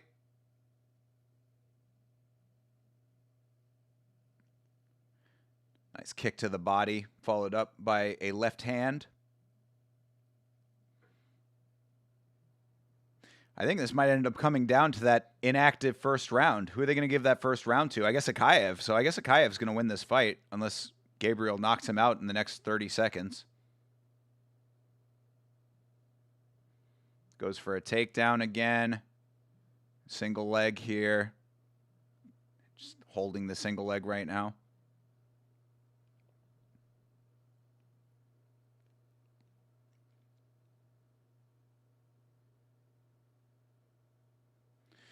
10 seconds. Yeah, I think Akayev's going to win this thing. Oh, actually, wait. They judge it as a whole. I forget. I always got to remember that they're on the universal rule set out here. So I don't know. Interesting question is how they're going to judge this thing. It was a slow first round. Akayev had a little bit of success there. Gabriel nearly finished the fight, but wasn't able to secure the rear naked. Now we're going to have to see how the judges see this thing.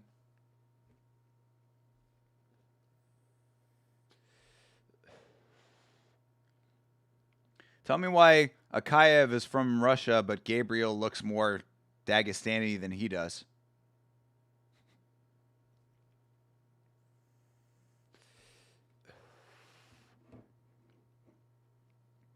Yeah, that was a nice left. Bomb. Yeah, inside hook. That head kick, yeah. Gabriel landed some nice shots. These are all late in the fight, though. See what the judges say.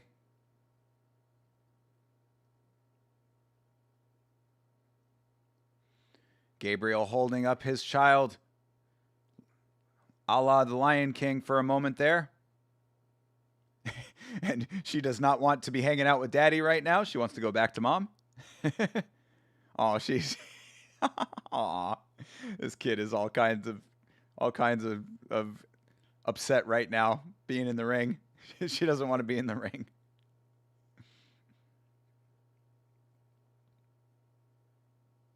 This is why you don't bring small children to fights.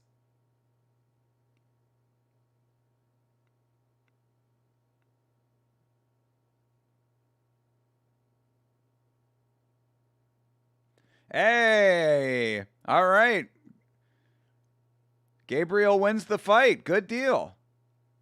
Guess he did the better damage throughout the whole thing. I like it. 11-1. Not bad. Not bad. All right. Lucas Gabriel. Name to remember.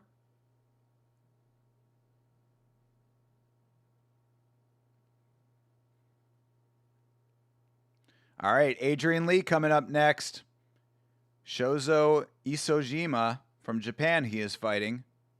Shojo Isojima. Adrian Lee of the very well known, very well respected Lee clan.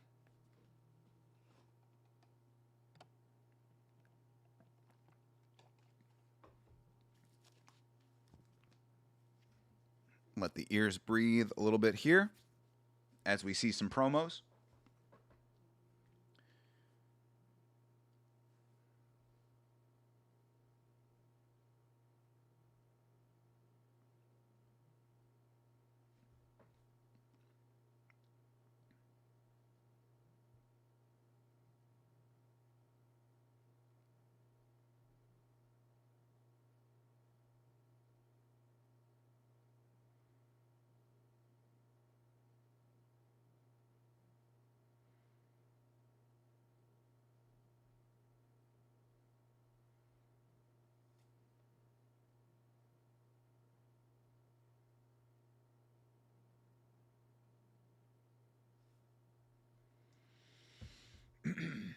Showing some Estupinan clips right now. Of course, the Estupinan brothers. A lot of fighting families in one championship. We've talked about that before. You know, the Lees, Estupinans, the Rotolos. It's a good deal. Love to see it. But then, you know, I think it must be tough for the actual fighters because, like, then you're always getting compared to your siblings, you know? It's like you're getting judged off of your own merit, but then you're also always getting inherently judged against the merits of your siblings in the sport. There's Jackie Buntan, the low-key baddie that the newspapers were writing about. Still don't know exactly why they were doing that, but either way, you know, nothing wrong with that. Nothing wrong with her being a baddie in the sport. Damn, that's a cool building. Holy shit. There's a building in Bangkok, Thailand that looks like the middle of it is it looks like it's like the pixels aren't all there. Hard to describe what that building looks like. But that was really cool. It's like it's a traditional building. It's like a pillar, and then like there's this strip in the middle where it almost looks like pixelated is the way that I would describe it. That's pretty neat. Thailand has a lot of cool shit, man. That temple that they showed early on is definitely something. I mean, I don't know. One of these days, maybe I have to try to get over to Thailand. Maybe I need to be more of a world traveler. I'm not much on traveling. I don't really particularly care for travel. I like to travel with purpose. I like to travel for reasons, travel for work. I like to travel for productivity. I'm not much of a traveler for leisure. But I have always said that I would like to travel to Norway, go hang out with my dude, Mr. Rage Quit, go see the beautiful country of Norway that I have had such a fascination with for many years. And seeing all the cool shit that is in Thailand, I might have to get over to Thailand sometime.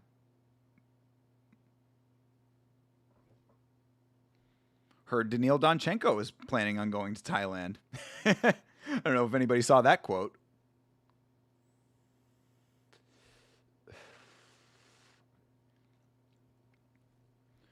Showing clips of our two fighters who are coming up into this fight. Shozo and Adrian.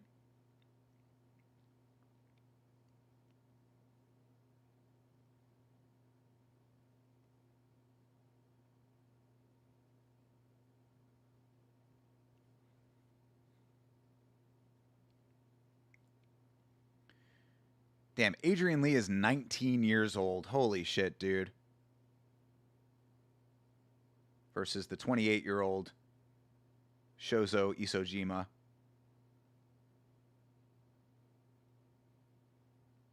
$169.6 for both fighters.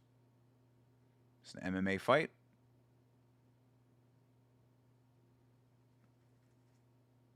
I appreciate that they show the universal rule set, the global rule set.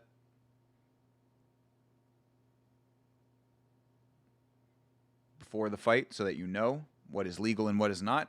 Basically to show that knees to grounded opponents are illegal. Big difference.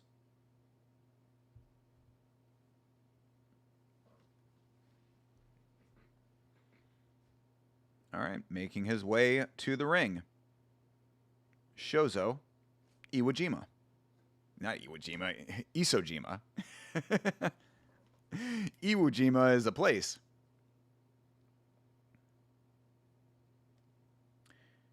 N Star Trust MMA and Fitness Gym. N Trust. I would assume that that's in Japan.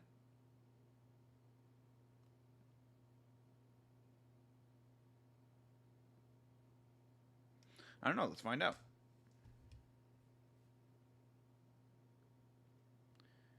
N Trust MMA. Yep, N-Star Trust MMA. Bro, why when I click a link to Instagram, it does not take me to the actual page that I'm trying to go to? I don't understand that. Like, I literally, like, on the phone, click the link to Instagram, and it just does not take me.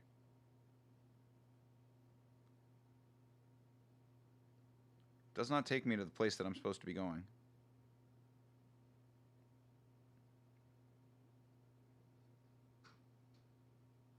Yeah, like, literally will not take me there for some reason. N Trust MMA. There we go. All right, got it.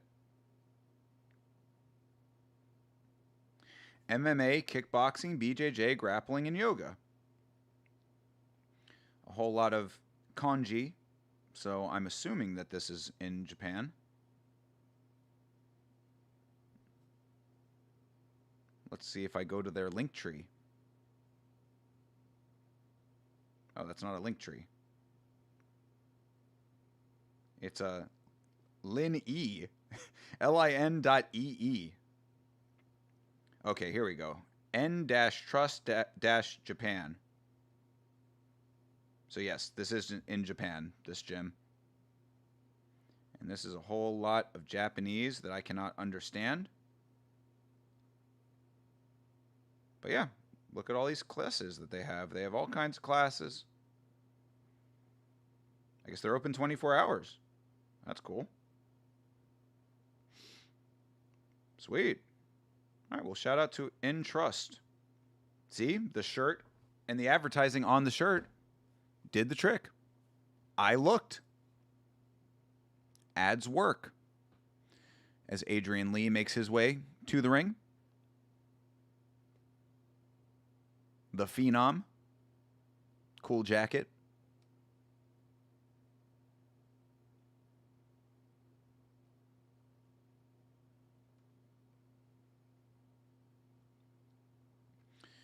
Get the headphones back on for this.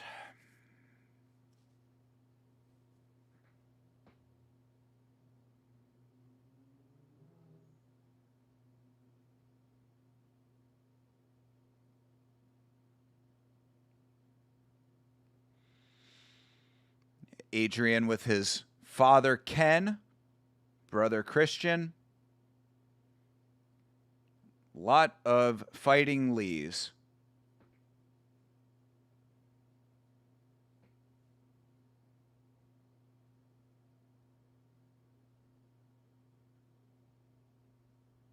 Got a decent amount of cauliflower in those ears for 19 years old. That'll continue.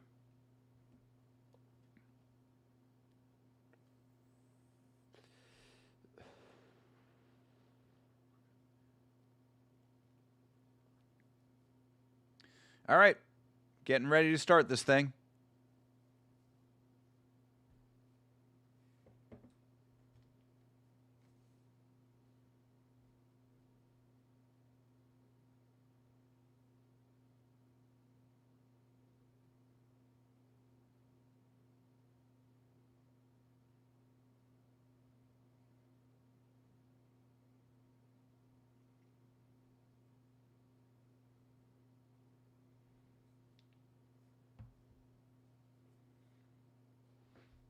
Shozo Great Teacher is his nickname. Shozo Great Teacher Isojima. Great Teacher. I will say that they sometimes do not have the hardest nicknames in Japan. I'm always thought like it always makes me think of Peace of Mind. What is that? Ji-Yoon Park, I think, in the UFC. Peace of Mind, possibly one of the worst nicknames I would say. But yeah, Great Teacher. I mean, hopefully a student applied that nickname, you know? It's not necessarily one that you should self-apply, I would say. All right, they touch gloves.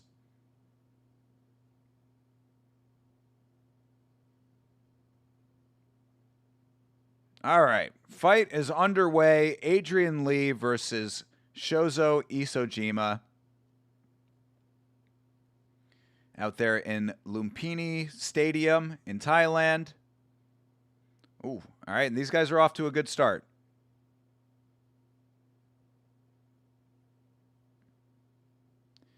Isojima landing early, but Lee with a nice jab.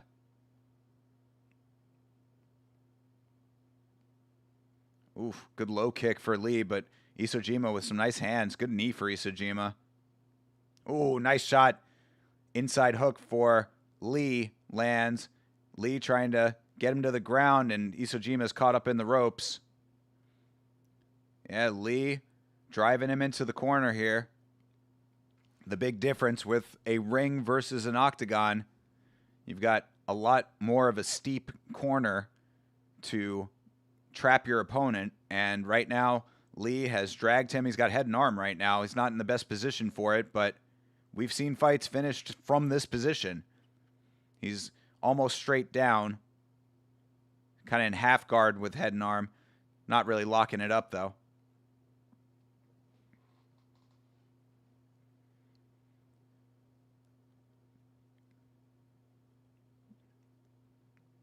Isojima on his back here, right on the ropes, head under the ropes, basically. And Lee working the body, working the head, couple elbows.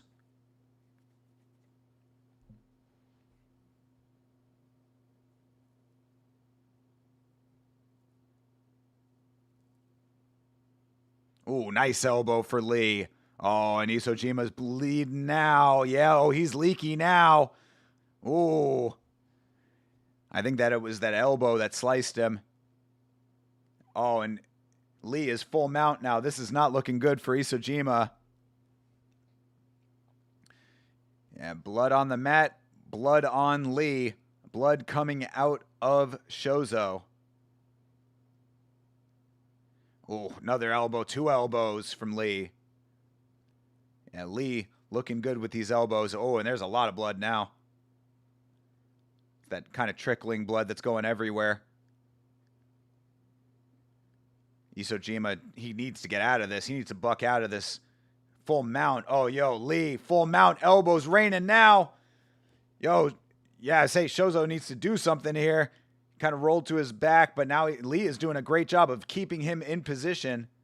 Ooh. And Lee is just riding. Bro, Shozo can't get out of full mount. That's it. Wow. Adrian Lee.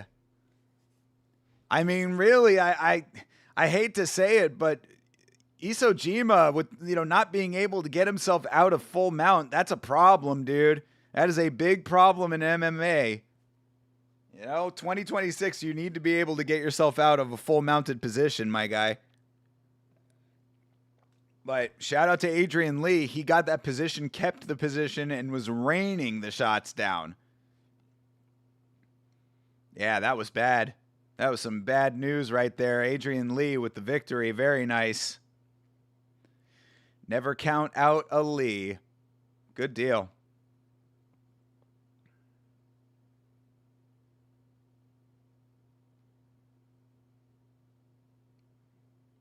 Yeah, let's see the sequence here in the replay.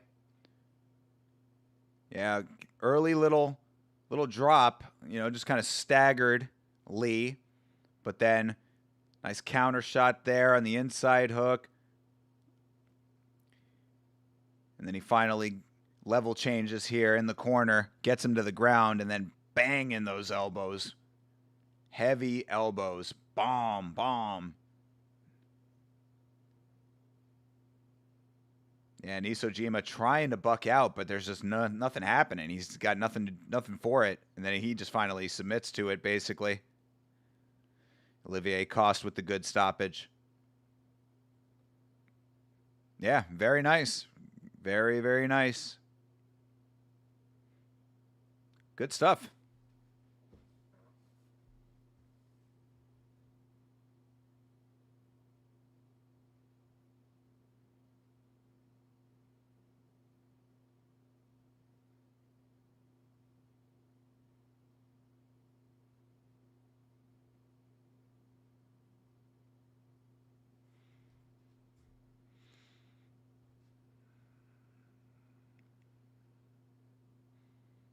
All right, Adrian Lee getting the call, getting the win. TKO finish. Very nice. We giving him a bonus or what? Yep, there he is. Anytime that you see our announcer dude in there, I forget what his name is off the top of my head.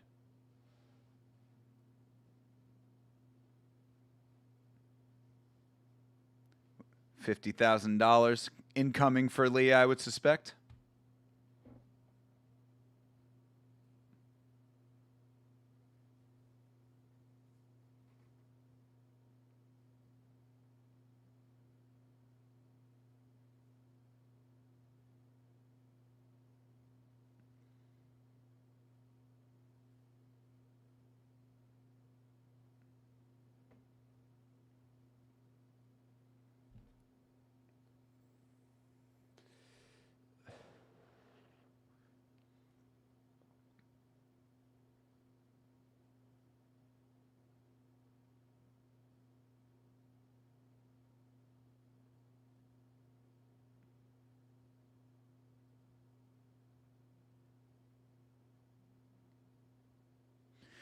Yeah, he had a loss in his last one, so this is a bounce back victory for Lee.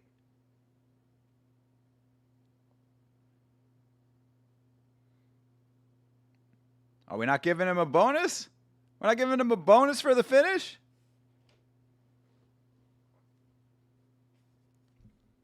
No bonus, huh? That's surprising. Usually they're pretty good about the bonuses. They let those bonuses fly usually, but no bonus for Lee apparently. That's kind of unfortunate, I guess, but whatever. Lee very emotional. Yes, yeah, absolutely. Understandable, I guess, I mean, coming off of a setback, family setbacks over time. I mean, I don't need to go into detail there, but obviously a family that is familiar with a little bit of tragedy. Terrible. But, yeah, hard-fought fight, well-executed game plan. I mean, really, geez, the ground and pound was very good. And as I said, unfortunate for Shozo, but, bro, you got to be able to get out of a full mount, my guy. That's why you don't see full mount all that often anymore, is because so many people are able to just get out of it. Buck off, But either way, very nice. Good performance. Good job. Adrian Lee is back. Good deal. Yeah, pretty okay fight so far. I'd say that was the best performance overall. Actually, no, I mean, I take that back. Maybe Jihin Radzuan in the first fight, winning by TKO after being down 2 rounds, was pretty impressive. I think that she's getting the nod as fighter of the evening so far, but of course Adrian Lee right there behind her. And then we've got 4 more fights coming up. Heavyweight MMA coming up. Ben Tynan versus Raigo Takeuchi. Yeah, a bunch of MMA. We've got MMA, we've got Muay Thai, and then we've got strawweight kickboxing in the main event. I like it. Good little smattering of everything. Except for, we only got 1 Muay Thai fight tonight. Mostly MMA on this card, which is fine. Obviously I love some MMA, but I love my Muay Thai too. He's a really good wrestler. Yeah, well, the Lees are. Absolutely. And I'm not surprised that his wrestling is better than Isojima's was. But you still got to be able to figure something out, if you want to stay in the fight. But I think that really Lee did a great job, because it was not only that he got him to the ground with the wrestling, but once he had him down, he was able to land some really nice elbows, good ground strikes. They are really, really pushing Jackie Buntan as, like, a baddie. Like, we're seeing all her modeling shots right now. She's got a weird little ring in her nose there. So, like, that was kind of cool. But yeah, no, she's very pretty, but, like, I just didn't realize that this was what was going on here. I guess she's in Vogue Philippines. Yeah, I mean, it's fine. She's very pretty. It's just interesting.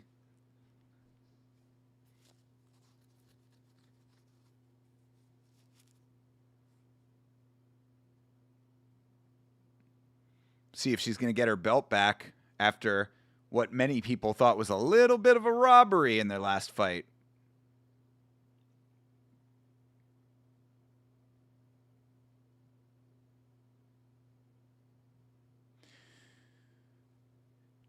Let this promo play out as we get into main card. I'm going to take my first break of the stream here. All right, promo has ended, so I'll do just that. Take a little bit of a break, go refresh everything, and I will be right back. As you know, the quickest breaks in all of combat sports live streaming. And then when we come back, we're going to be seeing Ben Tynan versus Raigo Takeuchi in heavyweight MMA. Stick around.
right, back again. Now with the goated pretzel crisps. Love the pretzel crisps.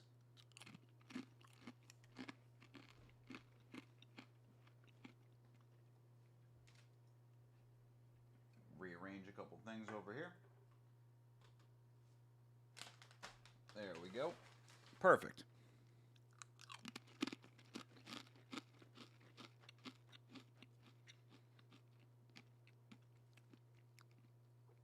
The problem with the pretzel crisps is that I get them so that I can use them for dips, but then I just like them so much that I don't dip them in anything. And I'm not going to be sitting here doing hummus and pretzels on stream. So I just end up eating all of the pretzel crisps by themselves. And then I got to get more. It's an okay problem. It's not a problem that we have to worry about. But I do end up with a lot of hummus that just sits there waiting. So I got to leave some over so I can open that hummus up.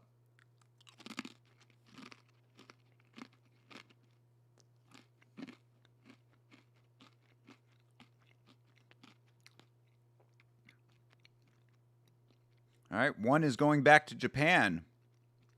Ariake Arena in Tokyo. How many arenas are there in Tokyo? There's the Tokyo Dome, Ariake Arena. I mean, there's a lot of venues in Tokyo for a small place. Kind of crazy. Speaking of Japan, Raigo Takeuchi versus the Canadian Buntan. Shout out to my Canadians.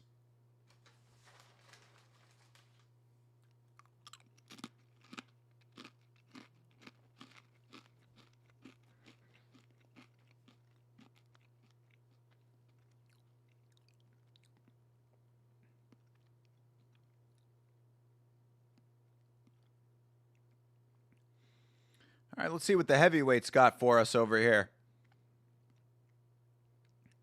Buntan has a small little triangle tattoo on his chest. Just a triangle.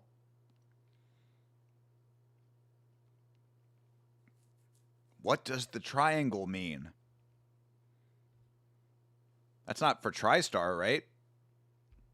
I don't know. Is he a TriStar guy? Buntan. Vanilla Thunder is his nickname. Let's go. Where's he fight out of? Oh, he fights out of Denver. Doesn't say what gym he's from on here. And I don't want to go too far down. I don't want to spoil this fight for myself. Buntan is 31. Takeuchi is 22. So yeah, he's fighting out of Denver. He might be a Mark Montoya guy, right? Or Trevor Whitman. I think Mark Montoya is out of Denver as well. Am I wrong?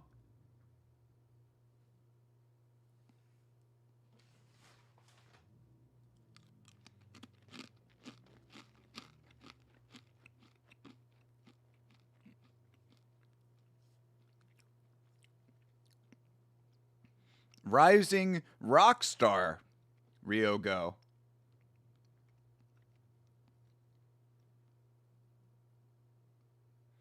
Coming out to some Japanese hip hop right now.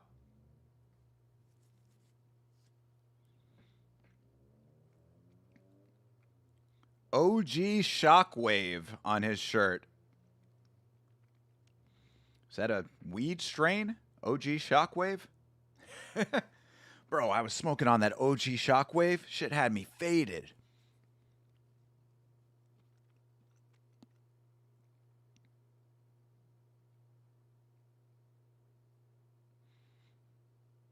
Yo, the song is kind of nice, though.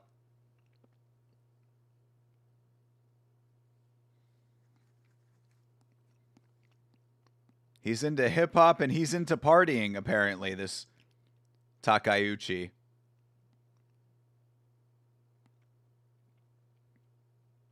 He's not into anime. I don't know why that. Why is the anime interest a need on the broadcast tonight? I don't get it. The commentary has made a point to let us know if people are interested in anime a whole lot tonight. I haven't said anything up until now, but almost every walkout we've been briefed on whether or not the fighter is interested in anime.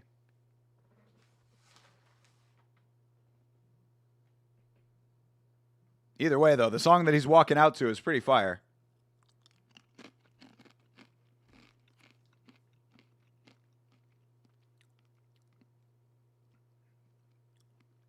Ryugo Takeuchi walkout song.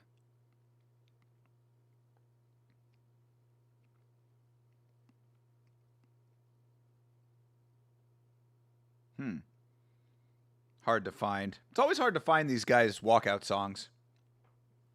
This dude walking out to Iron Man, that's an easy song to recognize. John Dong is here. Dude, I have a story to tell you. You're not going to believe it. All right, well, lay it on me, John. Perfect day and time to be telling me a story. Blow my mind, brother. What you got for me?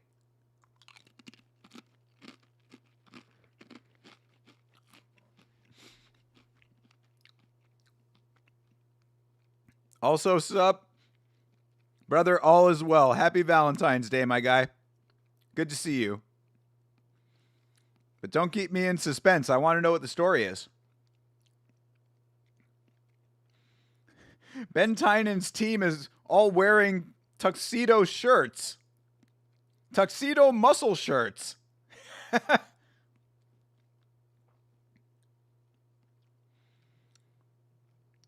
They're talking about this dude's Pokemon tattoo. He's got a Charizard tattoo on his forearm, or on his upper arm there, on his bicep. Okay, let's hear it here. Okay, so today I was at a store, and I approached a girl, and she wasn't interested in me, so I left her alone like I usually do. Well, I guess her husband saw me because he followed me to another store. Oh, shit. Uh-oh. Wow, that's not okay. I mean, all you got to do is just say, hey, man, sorry, I didn't know that she was married, right? That's all that you should have to say. If that guy fucks with you after that, then that's on him. That's bullshit. But all right, well, what's the rest of the story? Okay, and he confronted me in the parking lot saying that what I was doing was intentional and what I was doing wasn't cool. What? Going up and trying to talk to women? Like, did you know that she was married? Was he with her at the time?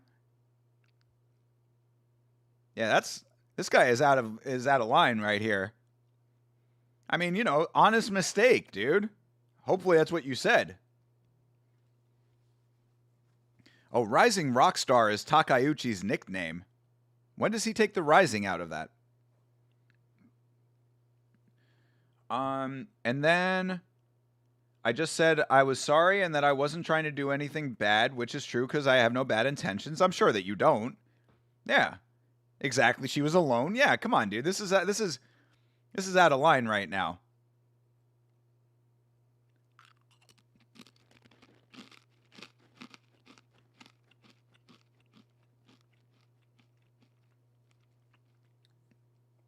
Did she tell you that she was married when she said that she wasn't interested?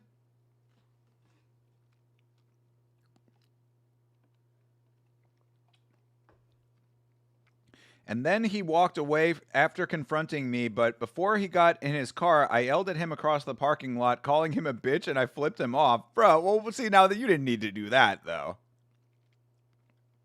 That's where I'd say that you kind of messed up there, too, dude. Like, if he confronted you and said, hey, like, basically how it should have gone was he confronts you saying, hey, man, I don't appreciate you hitting on my wife.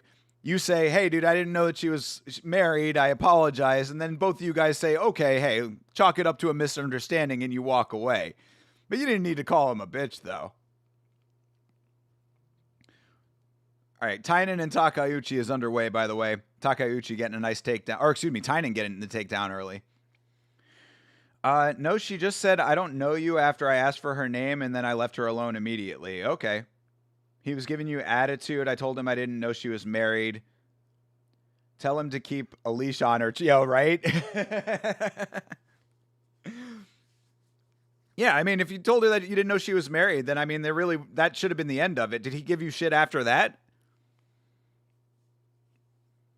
Like, I guess I need more information here. So, like, you told him that you didn't know that she was married, and then what did he say after that? He said, "It's still not cool. You still shouldn't be." Oh, he just walked off. All right, well then, yeah, then then you didn't need to call him a bitch. Then he did the right thing. Look, he has to be the man for her. You know what I'm saying? She felt so, apparently this is not the type of woman you want to be with anyway. She's the one that was probably like, yo, that guy tried to hit on me. You should go say something to him. Trying to force her man into a position that he didn't need to be in. But so he's got to go be the man at that point. He goes over, he says something to you. You say it was a misunderstanding. He walks away, He didn't have to follow you to another parking lot. Yeah, I mean, I guess I understand that. But again, if the woman, I mean, I'm speculating too on this, but I think if the woman is like, hey, that guy hit on me and that wasn't cool, you should probably do something about it. I can understand if he was like, all right, I guess I got to talk to the guy at least. Ooh, head and arm triangle. Oh, we got the tab. Tynan with the easy, quick finish. Let's go, dude. Shout out Canada. Ben Tynan with the Patty Pimblett shaggy hair up top and pink shorts. This guy's a character over here. Ian Gary wife type. You should have punched him. No, you definitely should not have punched him. Don't listen to Chase. You should not have punched him. I think that the situation happened how it probably should have happened. And really, I think at the end of the day, it was probably the woman who was most out of line.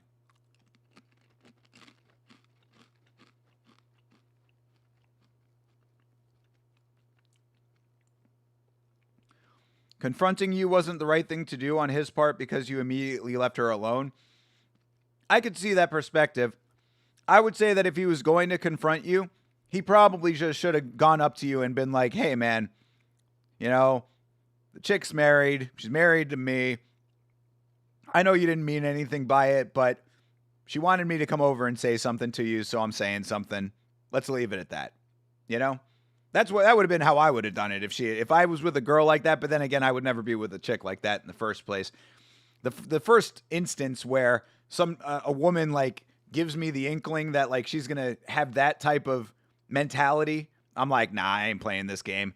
I'm not out here trying to start problems because you want me to.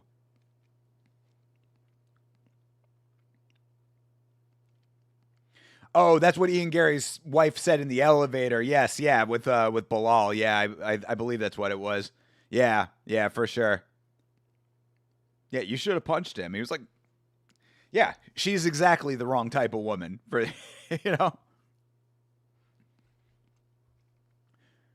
Hey, ripping the shirt like Hulk Hogan. I definitely didn't want to get into a physical altercation. Yeah, for sure. Definitely not, dude. That lady was a bitch. Imagine being with a girl like that. No, I would not imagine that. I would never be with a woman like that ever. Life is full of so many problems as is, bro. I can never understand people who are looking to create problems.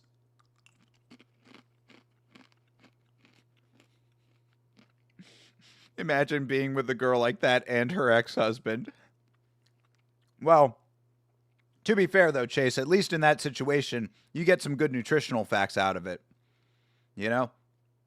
At least your nutrition needs are taken care of. You've got an on-hand nutritionist at all times. I cannot believe that happened. That's the first time that it's happened, and you're glad you stood up for yourself. I mean, yeah, I will give you that. But again, I don't think that it's necessarily the right thing to do to call him a bitch and flip him off, though. Never missed weight. Very true. Very true. Vinicius Oliveira needs to get into a situation like that. Where's Vinicius Oliveira's English harpy? Heat of the moment. I'll give you that, John. I understand. Tensions get a little high.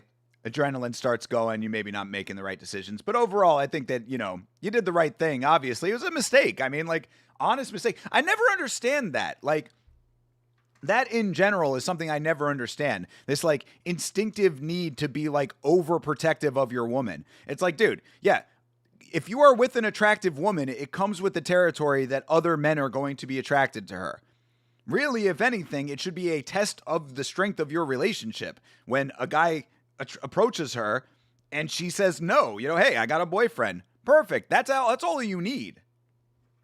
But then these guys get like in their headspace about like, oh, I got to go out there and fucking prove myself. I got to go say something. It's like, bro, like if he was respectful about it and stopped, then there's nothing more that needs to be done. Honest mistake. How was I supposed to know that she was married? How was I supposed to know that she had a boyfriend unless I said something?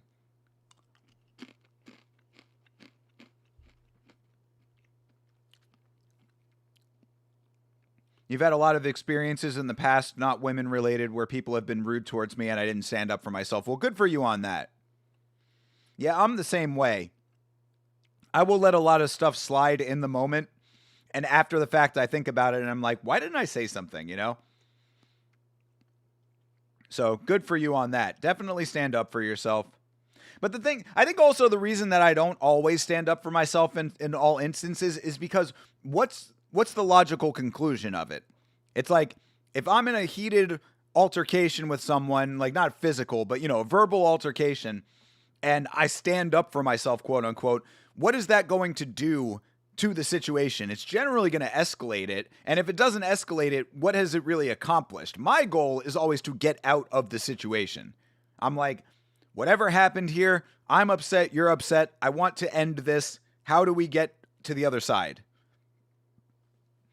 And generally, to me, that's the path of least resistance, is just to be like, all right, whatever. Fuck you. I'm out of here. You did the right thing if she was attractive enough. Exactly. And the lady was alone in the store. I never saw her with her man. Yeah, there you go. It's, again, honest mistake, bro.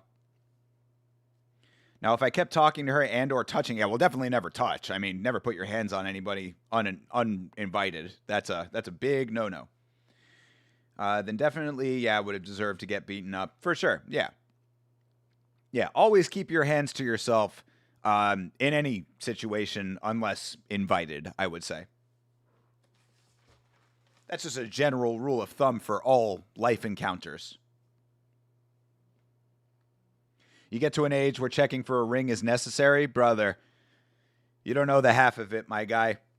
You get to a certain age where I have gotten to, and the first thing you are looking for is, does she have kids? I personally am not trying to be stepdaddy St. James over here, so it makes things a lot more difficult. It makes the pool a lot more shallow when it comes to your prospects.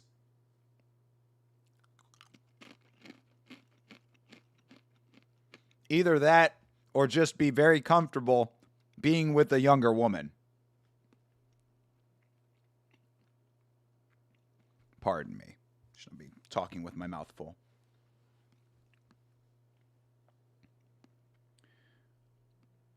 That guy told me I can't be doing that kind of stuff, but how else should I meet a woman? Like, yeah, no, that guy was out of line for that for sure. And you should be doing that. That's exactly what you should be doing. You of all people have what 90% of men around your age range do not have. You have the ability and the confidence to actually go approach women. That has been completely lost. We've talked about this on stream before, how like the stats and figures of like young men being able and willing to approach women has just gone out the window. And there are legitimate reasons why. You've got all of this stuff with the overcorrection of the modern day feminism and all that kind of stuff. Everything that is related to male attraction to women is perceived as a slight of some sort. I can understand why it's concerning to young men to try to approach women. So a lot of them just never do it. So you are already ahead of the curve in that regard. So don't let that guy stop you in that regard. Again, dude, he's just trying to stand up for his dumbass woman, but you got to remember that like that's also one of the reasons why I have never been like awestruck by women in general. You know what I mean? Like I could never be a simp. And I'm not trying to say that as like some kind of like bigging up myself sort of thing. But what I mean by that is that women are just people. You know what I'm saying? I mean, literally, they are just people. They are individuals with their own set of circumstances. So sometimes you'll meet a cool chick that you want to hang out with, that you want to be with, whatever. Not every woman is going to be of that quality. Sometimes you meet a woman like this lady, and she turns out to be a fucking monster over here. And she, in turn, has a man who she weaponizes now. That's not a person you would ever want to be around. So I always approach every woman with that same mentality of like, I don't know you. I don't know who you are as a human being. I am physically attracted to you off of what I am seeing visually. But there's a lot more to the equation than just that physical attraction. So I need more data before I'm going to make a judgment call on who you are as a person. And because of that, I've never been like, oh my God, pretty girl. It's like, so what? There's a million pretty women on this planet. You know? I guess perhaps I've gotten to an age as well where like I've seen a lot of attractive women. Like it just doesn't impress me. And also, it's not impressive, too, because it's not something that they had to work for. You know what I mean? Like, yeah, if you got it, flaunt it, and, like, you know, natural gifts and all that kind of stuff, I understand and can appreciate that. But, like, you know, to get by on looks or to just, like, have that as the only interesting thing about you is not interesting enough to me. That's why I always say I get very bored very quickly with women, because if you're just a pretty face, then there's not enough for me there. So, you know, I understand that dudes want to be with women. I understand dudes want to get laid. I get all of that. It has to go deeper than that for me. And as such, like I said, I could never, it's not in my nature to be simping for these women.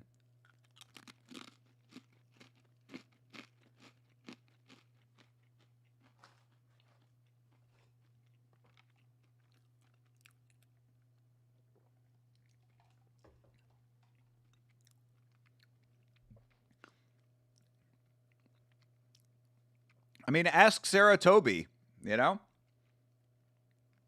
Granted, Sarah Toby is married, but I'm in her chat sometimes. Her chat is on a platform built for simping.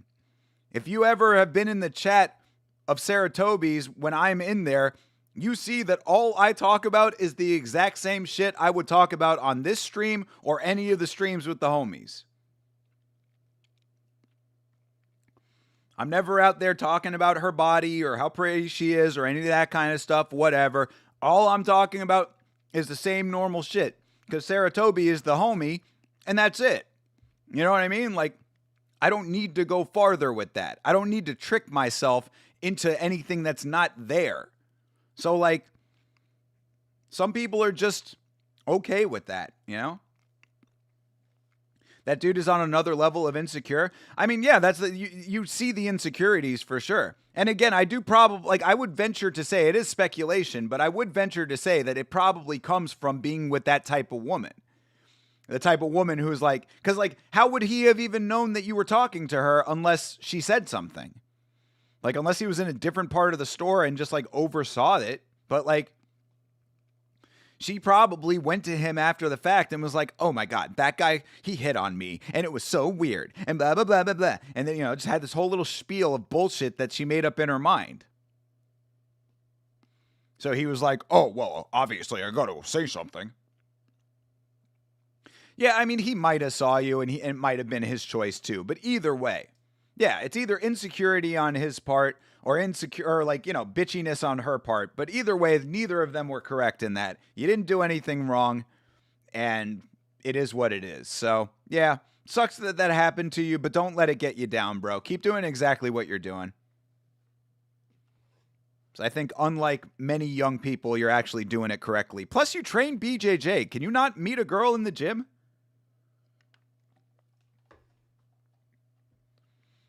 I know that it's a little bit weird if you train in the same place as you'd be with a chick that you'd want to be romantic with. But like at the same time, I mean, it is a good place to meet women, especially if you're in close proximity like that. Got to be some attractive women doing BJJ. Always hot chicks in gyms. All right. King God versus who? King God from the Philippines and who from China? I believe that's the Philippines. That might be Malaysia. Chase would know. Good question. No, I can't meet a woman at my gym. My gym has barely any women, and all the women are married. Yeah. Oh, yo, damn. Who landing some heavy side of the head shots over here? Your gym is dead in general. Not a whole lot of people come anymore. Damn, that sucks. Maybe it's time to change gyms. But fair enough then. I mean, either way.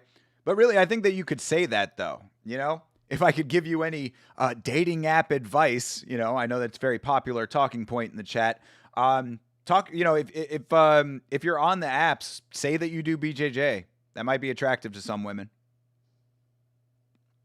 Either that or they'll roast you for rolling around with other guys, but you can use that as a talking point.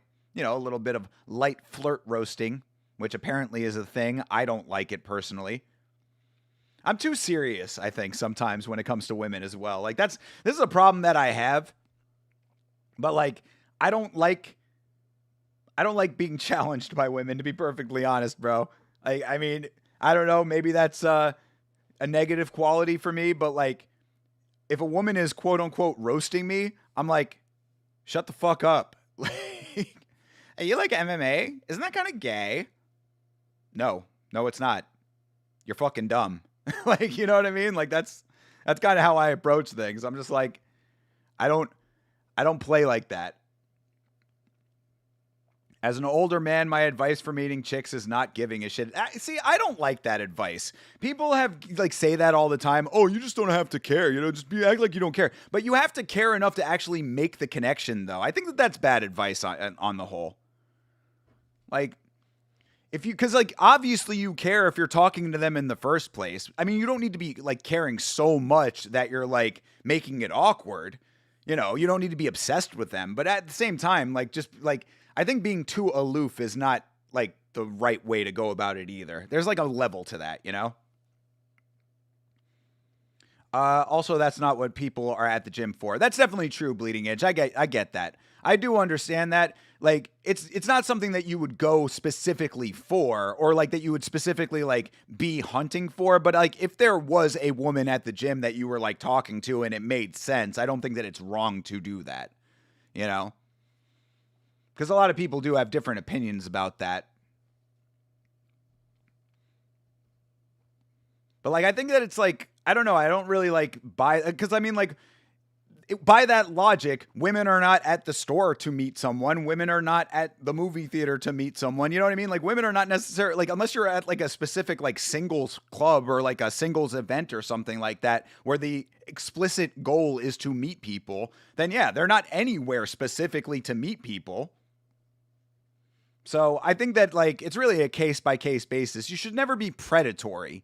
You know what I mean? Obviously, you should not be going out there like, I am expressly here to meet women. But like at the same time, like I think if it naturally happens, like if you naturally start a conversation, like I've never understood that because like, you know, when I go to the gym, like if I see, like I'm not going to like go out of my way to start like trying to approach women. But like if I happen to end up in a conversation with a woman and it's trending in that direction, I think it would be kind of dumb on my part to like be like, oh, hey, but wait a second, we're at the gym and you're not here for that. You know, it's like, I think you just got to like feel the vibe out.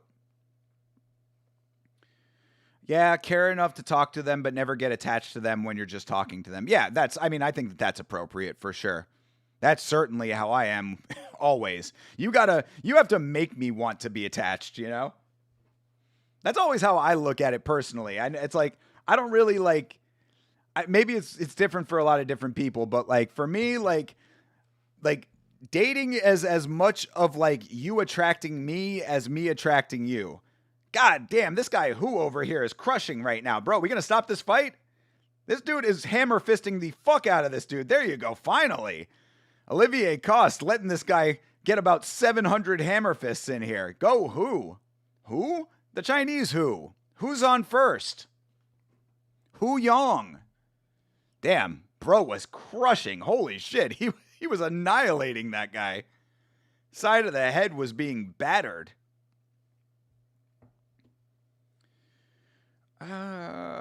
Exactly, that's why I never approach at the gym. If a woman talks to me first, then yeah, I'll talk to her. Okay, well, fair enough. But I mean, if you go by that logic, then it's probably not going to happen at the gym, you know? And that's fine. I mean, again, if you feel like, oh, hey, you know, it's not appropriate to do that, that's your choice. But I just don't see it as a bad thing to do.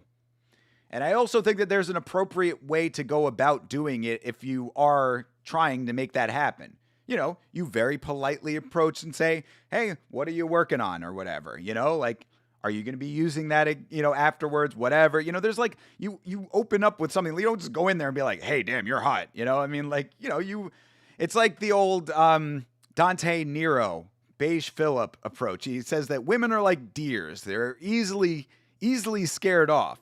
You approach, you know, very gently. You know, you make a gentle introduction. So, you know, say, wow, you got really defined back. How often are you doing back workouts? You know, stuff like that. I don't know. There's ways to do it, I guess is what I'm trying to say. But to each their own. You handle it however you're going to handle it. And obviously, I'm a single guy getting older in years, so you can take or leave my advice. Obviously, I have not achieved or have the same goals that you people have. So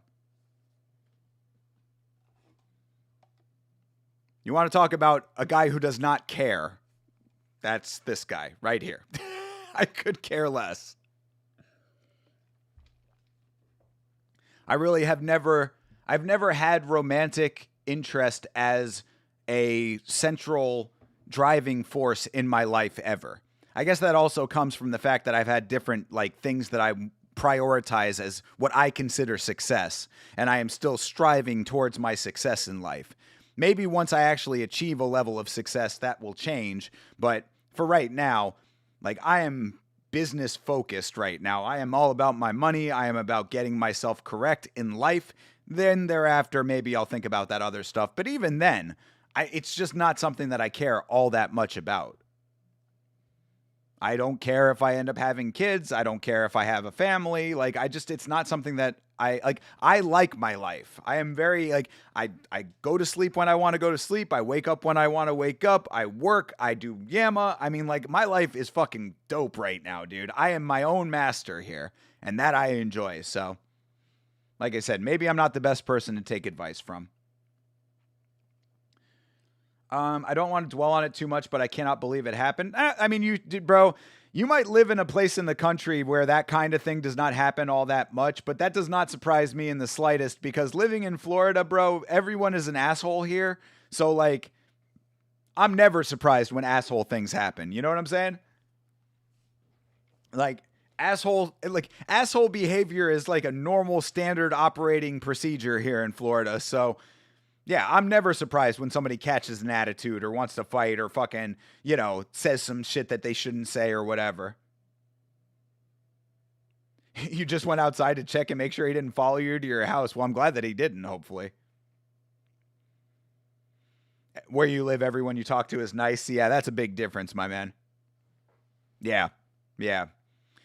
You're not conditioned to deal with assholes on a regular basis. Come on down to Florida sometime, bro. You'll get an education. Everyone drives like a maniac and is a complete fucking prick. That's legit, dude. I mean, really, one of the main reasons why, like, aside from what I just said about not caring, is one of the reasons that I generally don't approach women in public is because of how much everyone is an asshole here in Florida. Like, I don't need to, like, put myself, and if it's something that I don't care all that much about, I feel nothing that compels me to put myself in a potentially negative situation because every interaction in Florida is a potentially negative situation. So I need like serious, strong indicators that there is a positive outcome if I were to engage with a woman in public before I would even think about endeavoring to encounter that.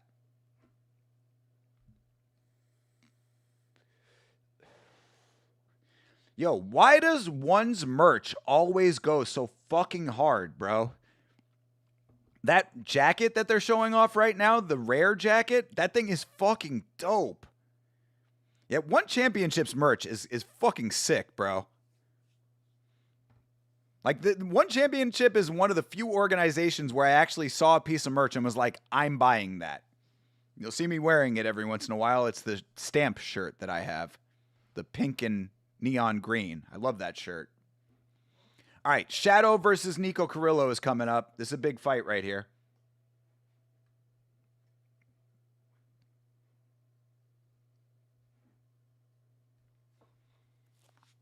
Take the headphones off for just a moment. Again, thank you guys for being here. John, I'm sorry that happened to you, brother, but, you know, this is life, dude. It makes you stronger. You know, it makes you stronger when it comes to those kinds of situations. Encountering that kind of thing makes you stronger. Plus, you should know that, like, had things got physical, you have BJJ experience. You could have handled yourself. It's another reason you should walk with confidence always. You know, if you have to use your training in public sometimes, so be it. But at least you have a martial art under your belt that can help you with that. And people are going to be people, bro. You know, like that I think is the unfortunate nature of humanity, is that you really can't control how people act. And that means from time to time, you're going to have encounters that are less than pleasant.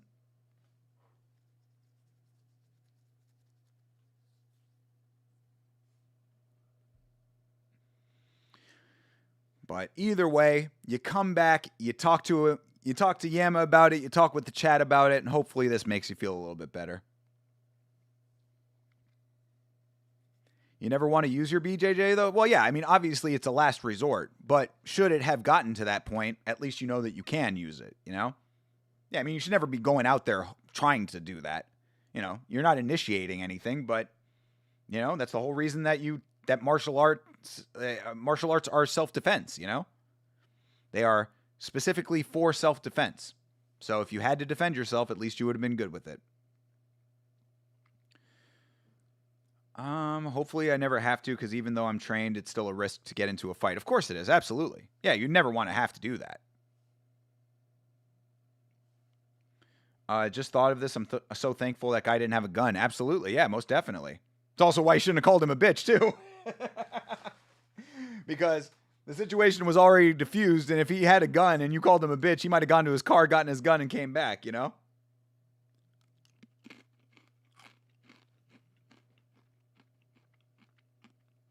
But thankfully, everything worked out as it should have.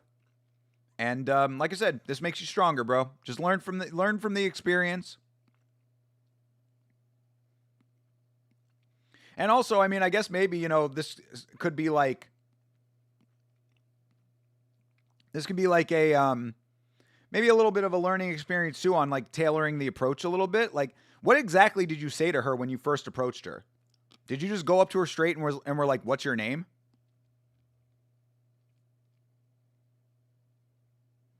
Because, like, maybe you want to, like, ease into the conversation a little bit differently. Not that it would have changed the interaction with the woman, but it could make the initiation of these conversations a little bit easier for you going forward.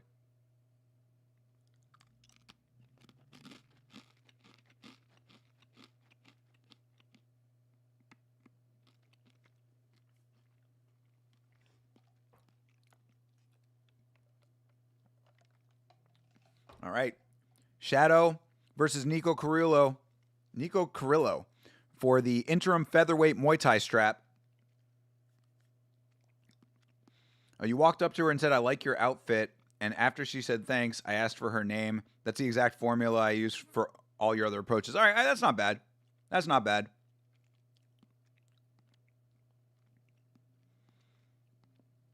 Also, one thing that I have learned as well to ease into the conversation is if you like you don't approach straight on. Like if so like let's say that she's standing here, instead of like going straight up to her, I would go like from the side and kind of like come in like that, and then you kind of like can lean in, be like, "Hey, nice outfit." Something like that. Because sometimes when you are a square to a person, it puts them on guard. That's the same for men or women. Anytime you approach directly and like are making like, your eyes are locked on them, that kind of puts them in like, whoa, what's going on right now? So I don't know. I've heard that in the past, and it has worked for me in the past too, actually.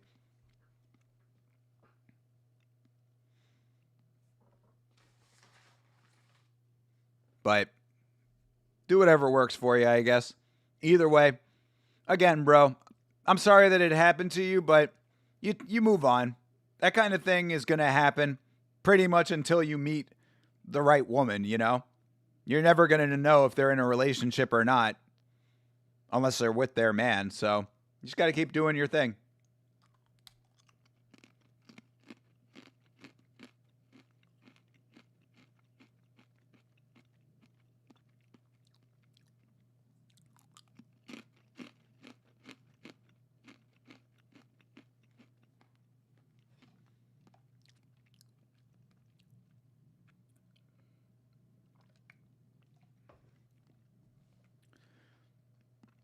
All right, Nico Carrillo making his way to the ring, wearing his Praja.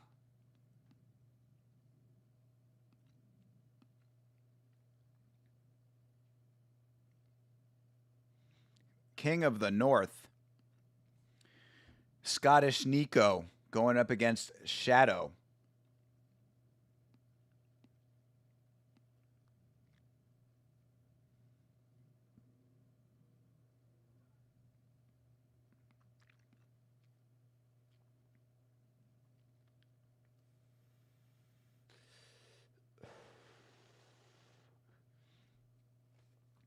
Walking out to the bagpipes over here.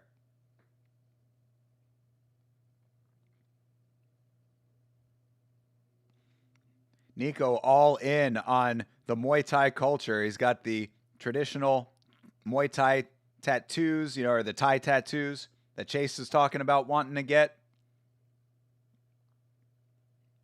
This fight is awesome. All right, cool, good. I'm glad that we're keying in for this one. Because, yeah, this is a big fight right here.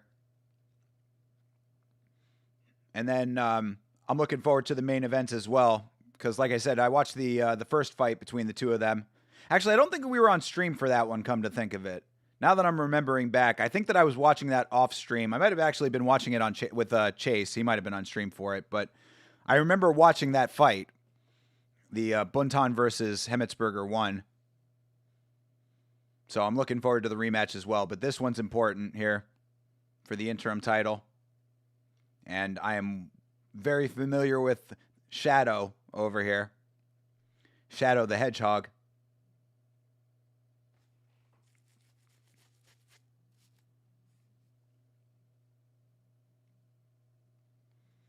Shadow making his way into the arena. Getting a big pop from the home crowd in Thailand. Must be pretty awesome for the Thai, man. Like, they can watch Muay Thai all the time. They can literally go and watch Muay Thai anytime that they want. Good place to be a fight fan. Telling you, one of these days, when Yama is on top and we are able to do cool stuff, I think me and Chase are going to have to go over to Thailand sometime. We'll do like an on-the-road episode of last week's fights where we will like go to Thailand and like watch an event live, and then we can also do our normal breakdown of UFC.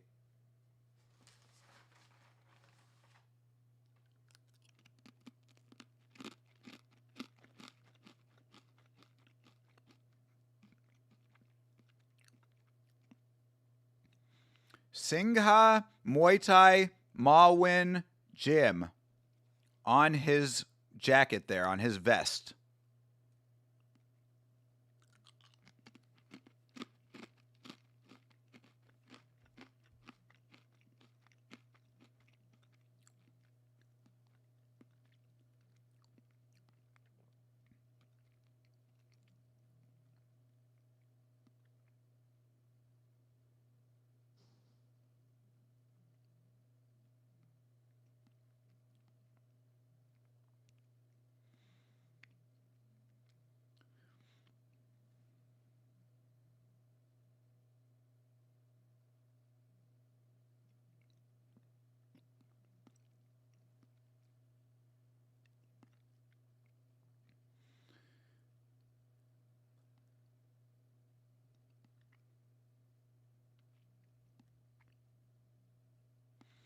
He's got an AK-47 tattooed on his chest.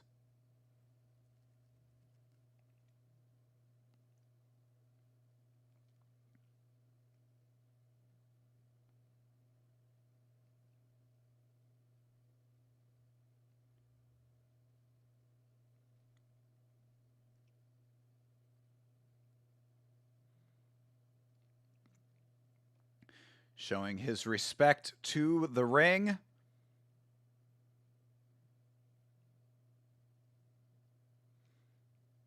He's got a whole little routine that he does with his respect ceremony. He like goes up and down and up and down, up and down. Then he makes a little circle on the ground with his hand. Then he like pounds the ground a couple of times. Yeah, it's quite a routine. But here he is getting into the ring. Excited for this.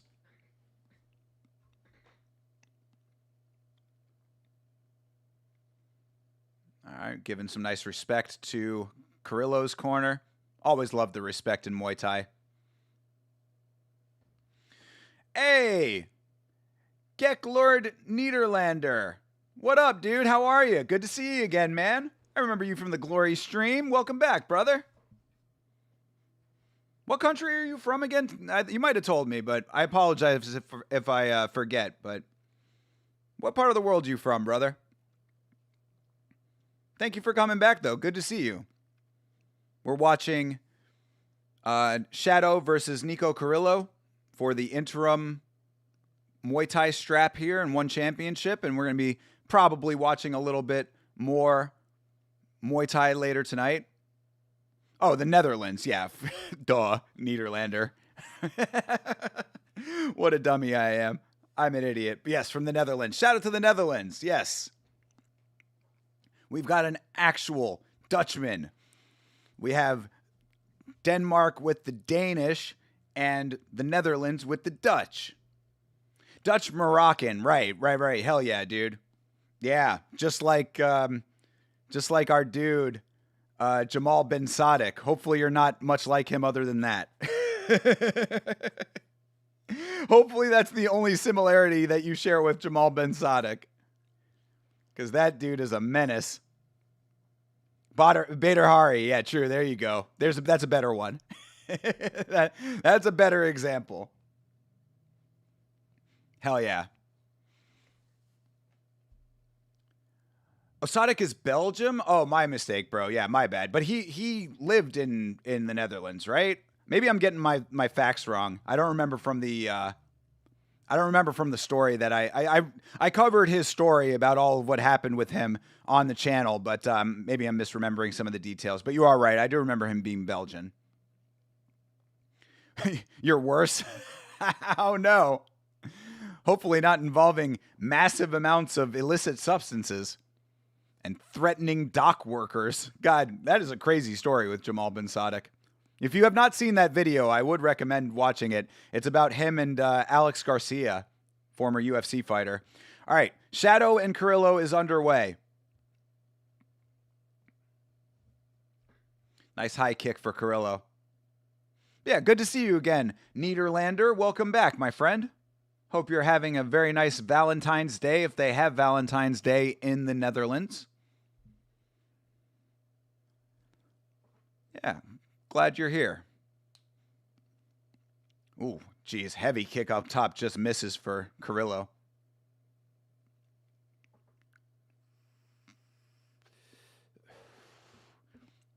Nice mid kick for Shadow.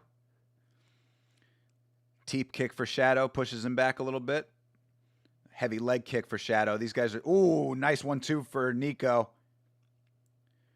Shadow keeps working that teep, but Nico with some really nice connections with these kicks. Side kick for Shadow. Ooh, nice catch of the kick, and 2 shots landed up top for Nico. Shadow's keeping him in the corner right now, kind of backing him down. This is not a great position for Nico. There you go. It kind of shuffles forward. Smart move. Ooh, high kick lands for Nico. These guys are just trading kicks right now. Of course you do. Also, it's the Dutch version of Mardi Gras today. Okay. What do you guys do for that? What's the tradition? Ooh. Gun Jiu-Jitsu is undefeated. Thank you, Jesse Dunaway. Guns are never wrong. you drink a fuck ton. Let's go, dude. But do the ladies show their titties the same way they do in Mardi Gras?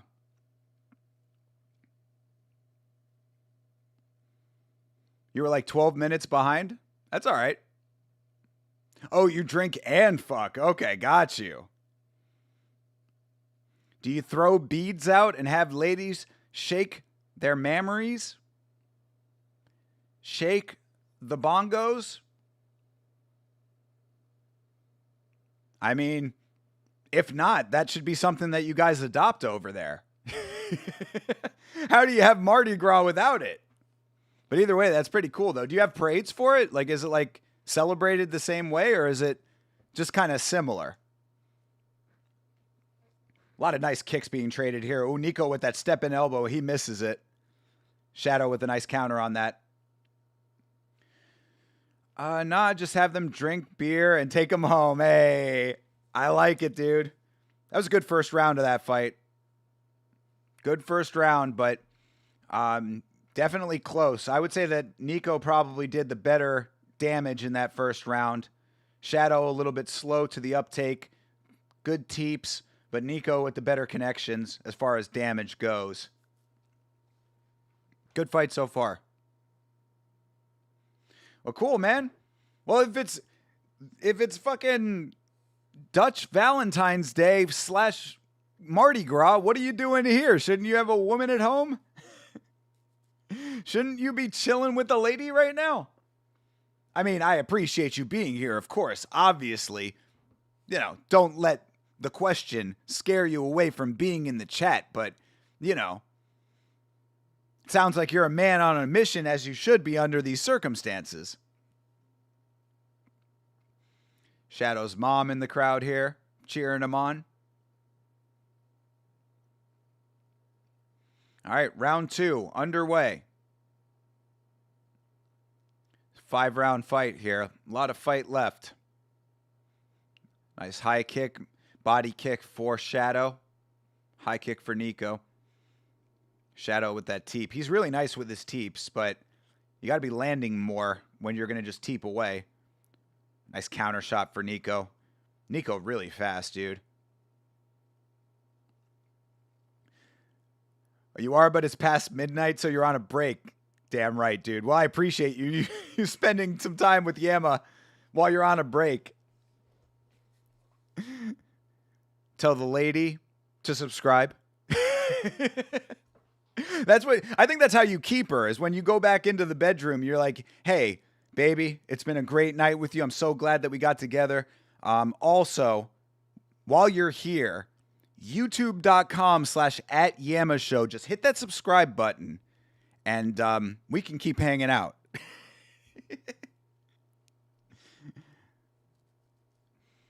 Where'd you meet her?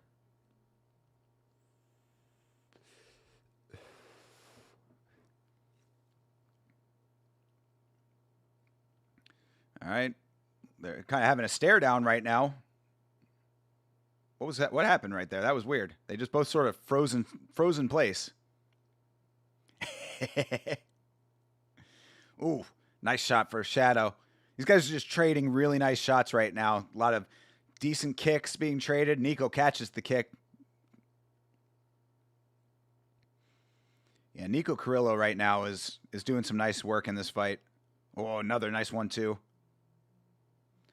Trading low kicks. I don't know how the fuck these guys are able to walk after these fights, man. They take so many shots to the legs. Oh, Nico ends up on one knee for a second there. Oh, excuse me.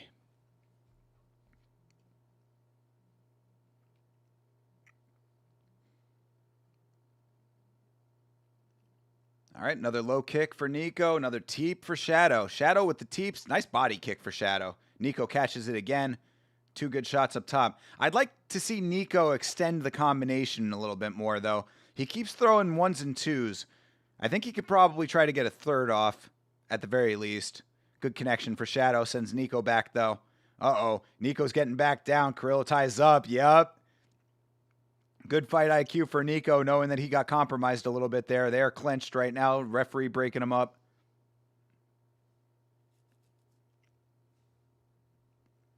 Ooh, uh-oh. Ooh, nice elbow response from Nico. Shadow on the hunt. Body shot lands. Body kick lands. Damn. Much, much better round for Shadow. Yeah. This is how Muay Thai goes, man. High-level Muay Thai is like, it changes on the drop of a dime, dude. So, yeah, I'd say that it's probably 1-1 now, based on the damage in the second for Shadow. And, of course, these fights are judged as a whole fight, so rounds don't matter as much. But just to keep track of things, I think that Shadow is up a round. Or, I mean, that, you know, Shadow, it's even now. Shadow won that round.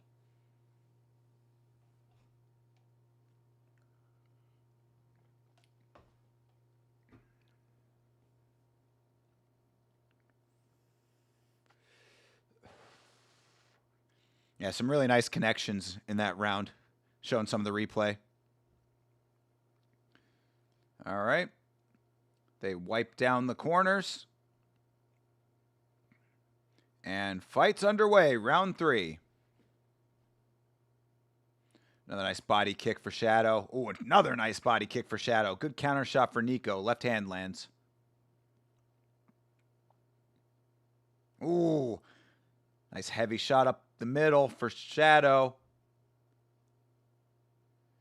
Oh, Shadow backing him down again. Nico's been on the back foot for a lot of this fight at this point. Even in the first round where he was doing the better work, he was on the back foot. A nice low kick for Shadow. Oh, Nico looking for that counter shot. Just missed it. Oof.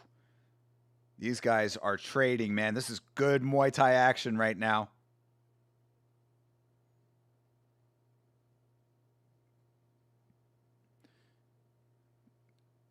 Oof. High kick just misses for Shadow. Body kick lands. Shadow is turning up the output.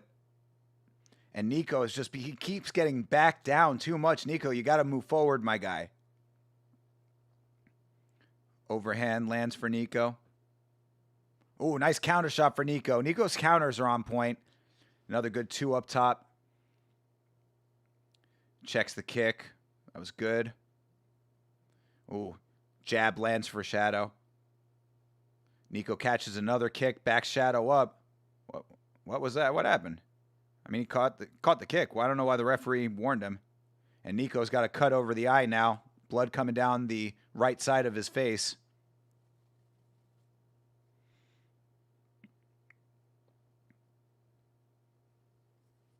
Now Nico backing down Shadow. You gotta capitalize on this though, Nico. He's circling. You gotta catch him. There you go. There it is. Nice couple of shots landed for Nico. Keeps the jab pumping. Yeah, you weren't kidding, Bleeding Edge. This is a good fight. Yeah, kick lands for Shadow. Nico needs to keep moving forward, bro. He's got him on the ropes right now. There you go. Catch the... Perfect. That was exactly correct. Nico catches the kick and then bombs the elbow. Very nice. Catches another kick. Bombing a couple more shots. Nico coming back now. Shadow's slowing down a little bit. Nico trades kicks. Body shot lands for Nico right in the breadbasket. Oh, another nice heavy kick to the body for Shadow. Shadow tries to go high. Nico slips the kick. Oh, there you go. Couple good hands landed for Nico. Shadow with another body kick. Nico catches again. Couple good shots up top. Shadow with the guard close to the face. He blocked a couple of those, but this is a good fight, man. Yeah. Hell yeah. This is some classic Muay Thai right now.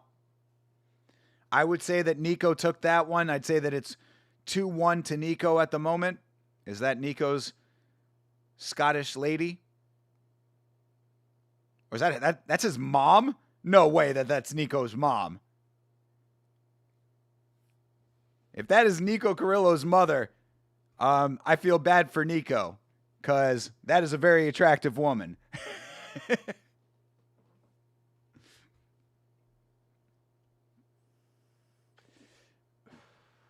Never easy growing up with an attractive mother, I would suspect.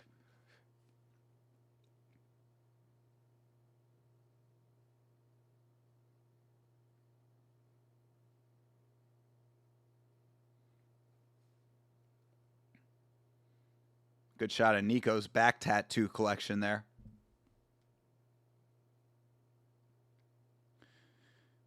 All right, round number 4. It's an exciting fight right now. All right, they hand fight for a moment, then the body kicks start again. Ooh, nice kick up top for Shadow.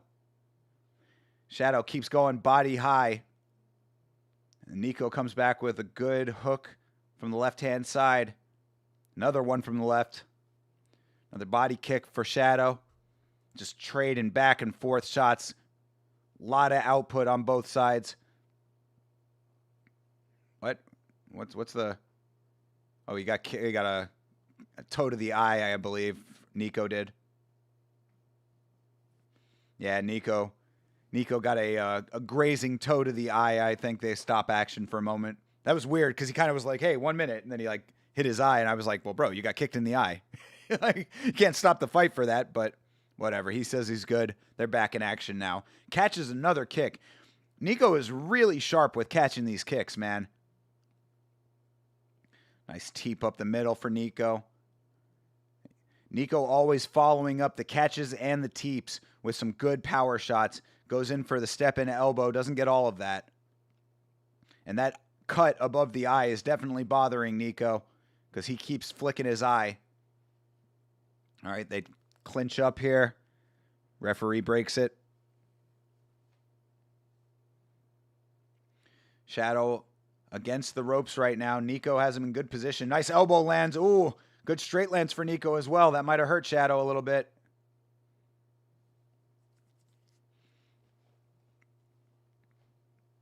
Shadow with the jab. Shadow's allowing himself to get backed up a lot right now. Ooh, nice 2 to the body for Nico after catching the kick. I want to get a stat on how many kicks Nico has caught. Because he just keeps catching those kicks. Every time that Shadow blasts the body, he is catching the kick.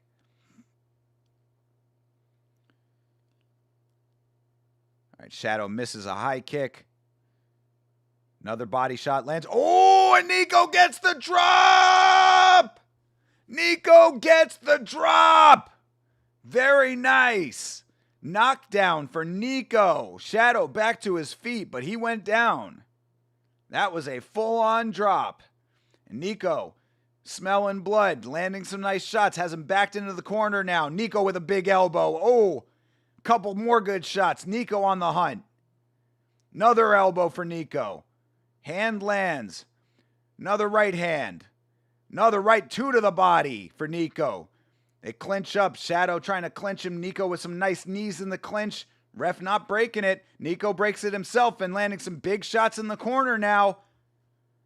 Oh, this is good work for Carrillo. Very nice. 15 seconds left in the round. Nico pulling away with this thing. I mean, he needs to keep the output high here. He is right in the corner. This is exactly, and he just turns his back and lets him out of the corner. I don't know why he did that. I guess because the round was over. Either way, Nico with a very nice round, maybe pacing himself for the final round here. That can't be his mom. No, that's his girl. That's his girl. Okay. Because the commentary said that was her boy, and I was like, okay. I mean, does that mean his mom or his girl? And I think that it's her man. So all right. That's Nico's offense, catch the kick and punch. Yes, very much so. And it's been working like gangbusters in this fight. Yeah, literally, that's how he got the drop. Caught the kick and just bombed him. Catches the kick, keeps the leg, and then right hand just bam. Smacks the face, drops Shadow. Very nice. And his little lady happy.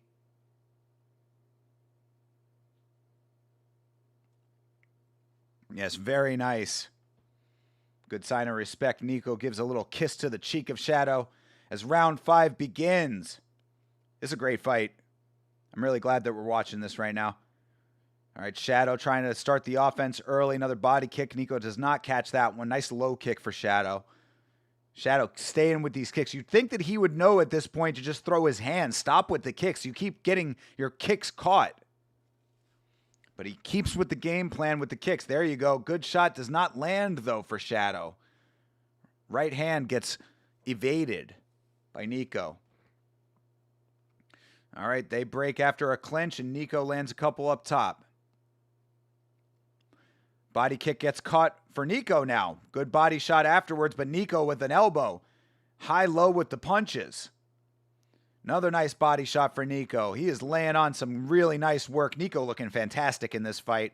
Shadow looking like he might be fading a little bit. The Shadow is fading. Low kick for Shadow gets checked. Nice teep from Carrillo. Not Nico Price. God, Nico Price would have already been dead. All right. Nico getting a little bit cocky right now. Better stay the course of this thing. You know it's Muay Thai. Things can change at the drop of a hat. Body shot gets caught again, and another stabbing body shot for Nico. Another shot gets caught. Another kick gets caught. Shadow in the corner now. Nico pushing him into the turnbuckle. And lets him out again. Oh, nice front kick. Nico with the front kick. Ooh, heavy hands landing for Nico. Now Shadow just covering up, stationary. Nico, this is your shot, bro. You could finish this fight. Shadow is just standing there. Bro, come on, Nico, output my guy. I know it's round 5. You got to dig deep. Lets him off, and now Shadow pressuring the other direction. Nico with the overswung kick. Shadow returns with a body kick. Ooh, nice jump in. Right hand for Nico. Gets the side of the face. They break after the clinch. And another drop. And another drop. I mean, you're calling it a, slip, I guess, whatever. They don't count it like that, though. So, yep. Down goes Shadow 2 times in this fight. Nico walking away with this thing as we near the end here. 15 seconds left on the clock.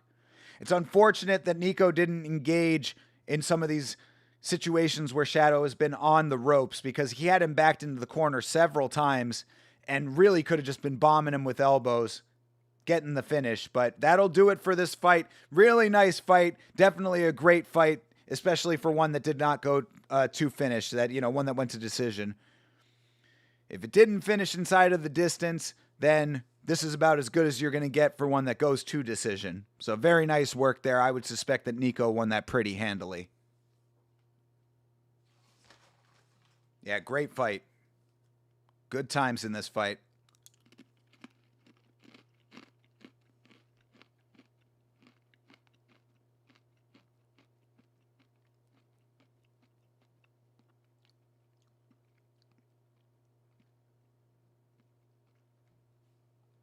Nico's too big for the weight class. Yeah. He does look like he has a pretty big size advantage on Shadow. He's also built like a brick shithouse. Good lord, dude's muscular as fuck. Yeah, look at his back and his chest versus Shadow. You're definitely right. You're definitely right. But, I mean, look, man, if he can make the weight, you know, I've never really been big on the idea of weight bullying, because if you can make the weight, that's your right to do so, you know? Great fight. I agree. That really was a very good fight. Sucks that Shadow started to gas a little bit towards the end, but Nico with some beautiful technique, catching the kick and landing the shots, really, really solid. Yeah, excellent fight. I agree. Really, really good. The only thing that was missing was the finish, but, you know, for one that's going to go to decision, that was an excellent fight. Really glad that we watched that.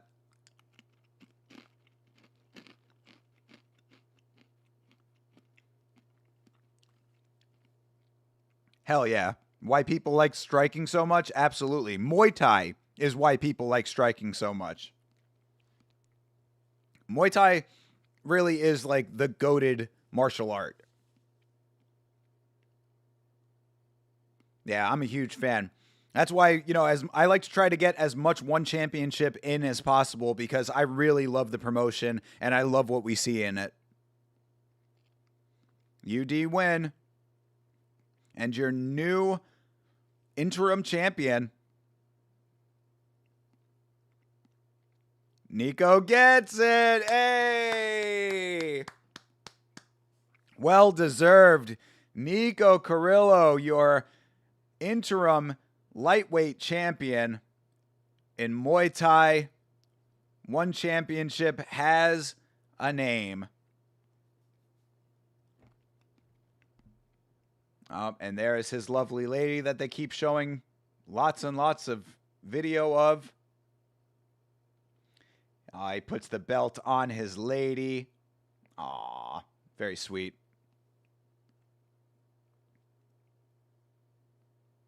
Very nice. Yeah, well deserved, man. Nico deserved that. So who is the current champion that needs to unify this? I guess we're going to find out here. Let me listen. King of the North.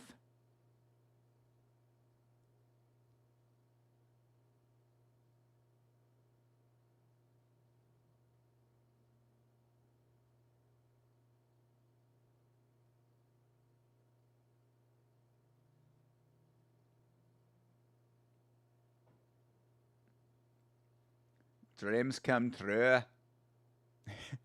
Oh, Taiwan Chai? Okay, oh, gotcha. Good deal. That's going to be a great fight. Holy shit. Taiwan Chai versus Nico Carrillo. That damn. We got to see if we can watch that one. That's going to be a great fight. Holy fuck. Spelt that wrong, I'm sure, but he got hurt in his last fight. Yeah, Taiwan Chai is injured. That is true, yeah.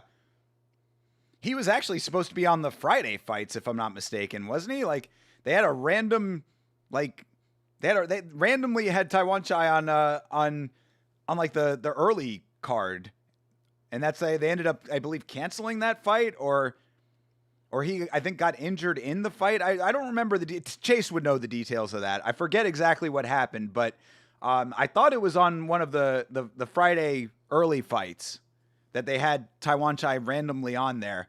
And I think that he either got injured early in the fight or they just canceled it altogether. I forget exactly what happened, but yeah, he is out. He, I believe, needed surgery. His little girlfriend is tiny, huh? Little shorty. But yeah, that's going to be a great fight. Hopefully Taiwan Chai comes back, fully healed and all of that. That'll be fireworks. That'll be a great fight. Looking forward to that. Yes, leg injury, correct, yeah.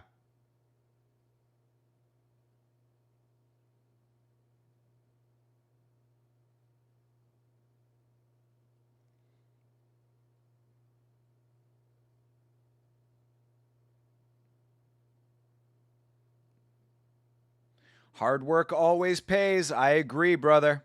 I agree. Nico's YouTube channel is pretty good. Oh, interesting. I didn't know he had one. Maybe we'll do some watch-alongs of some Nico Carrillo YouTube. What does he do on his channel? Is it all just like training stuff, or does he do something else? Shout out to Nico, the interim champ, though. Him, his lovely wife, his coach is there, who's been there since day one. His coach, who definitely has veneers. Veneers are so weird looking to me, bro. It's all training stuff? Okay. Yeah, I don't know if we necessarily would be watching that, but cool that he does it. Oh, it's like footage from his camps. Cool. Yeah, that's cool. I can appreciate that. Hopefully he has a good subscriber base. You know, getting a little bit of cash from YouTube never hurts. And now he's got a big old shiny belt. One of the best belts in combat sports, I would say. I love the one championship belt, even if it is massive. 26 pounds. I heard that they'd said that belt weighs.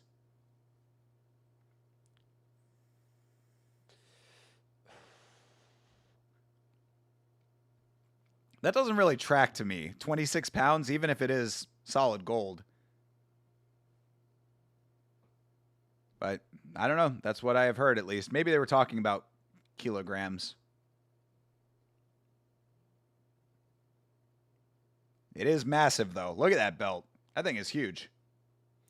All right.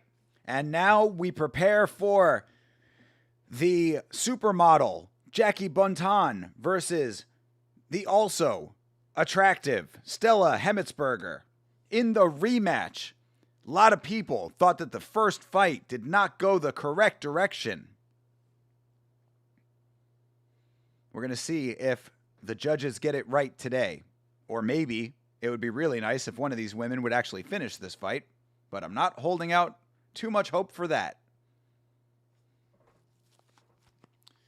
All right. This has been good. It's been a good one.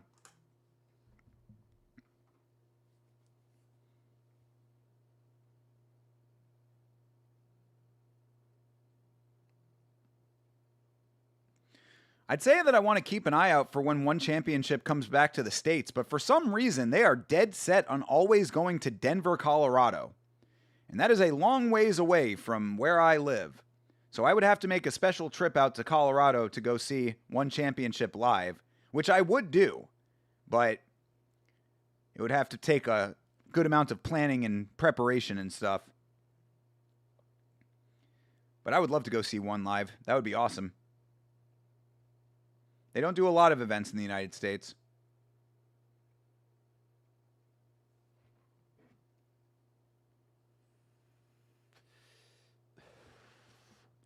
And of course, the last time that they were in the United States, a whole bunch of the card got screwed up. I believe that Stamp and Rodtang were both supposed to be on that card, and I believe both of those fights got canceled, if I'm not mistaken. I think either both of them or at least the Stamp fight got canceled. That was right before that card was supposed to take place is when Stamp got her, I believe, knee injury. She had to have surgery. Anatoly Malkin. That's an MMA person that I know. Christian Lee, brother of Adrian Lee, who we saw earlier.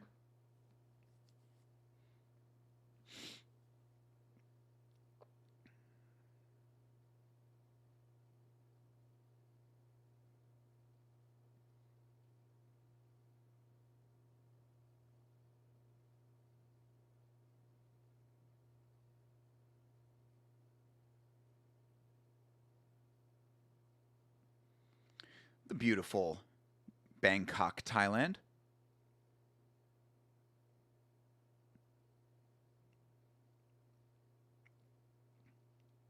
So much in Thailand going on. Big place, a lot of people.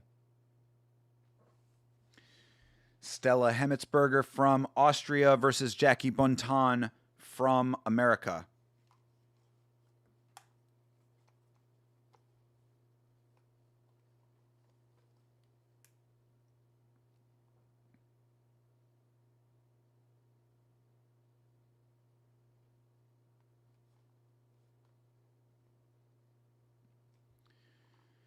We will see what happens in this fight in mere moments. We're going to see more of Jackie's modeling career. Nope, fight highlights. Okay, there you go. Keeping it martial arts.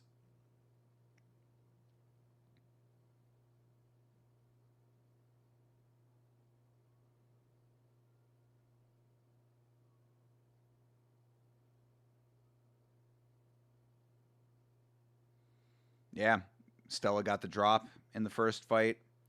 She was all kinds of bloodied up. Damage was definitely on Jackie's side, but Stella was doing some nice work too. I remember this fight being pretty close.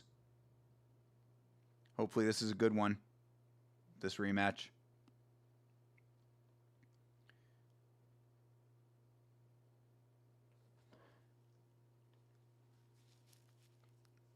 Oh, wait. So, okay. So Stella is still the champion in Muay Thai, but this is for kickboxing now. Okay. That's interesting.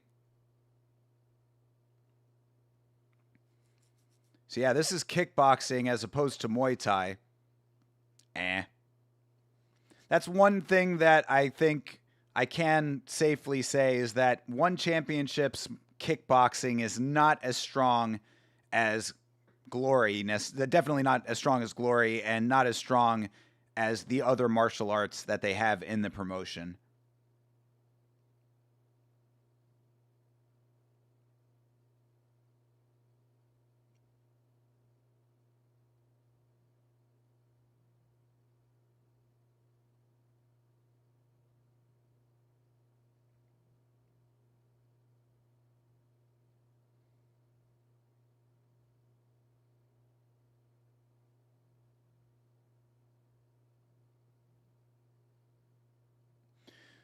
So Stella is primarily a kickboxer, so this is her comfort zone here.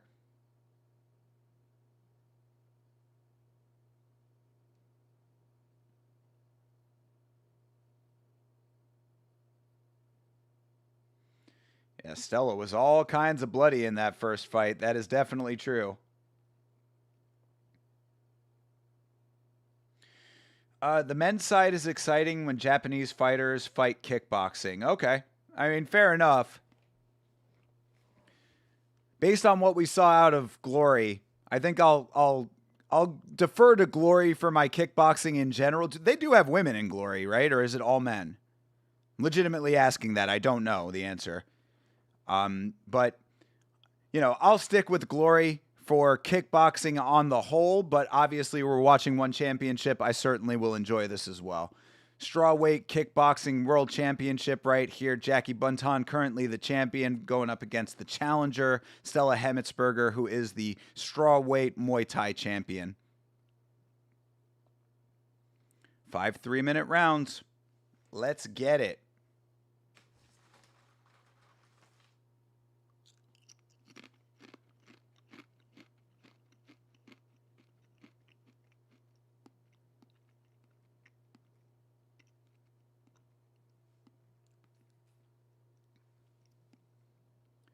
All right. Stella making her walk.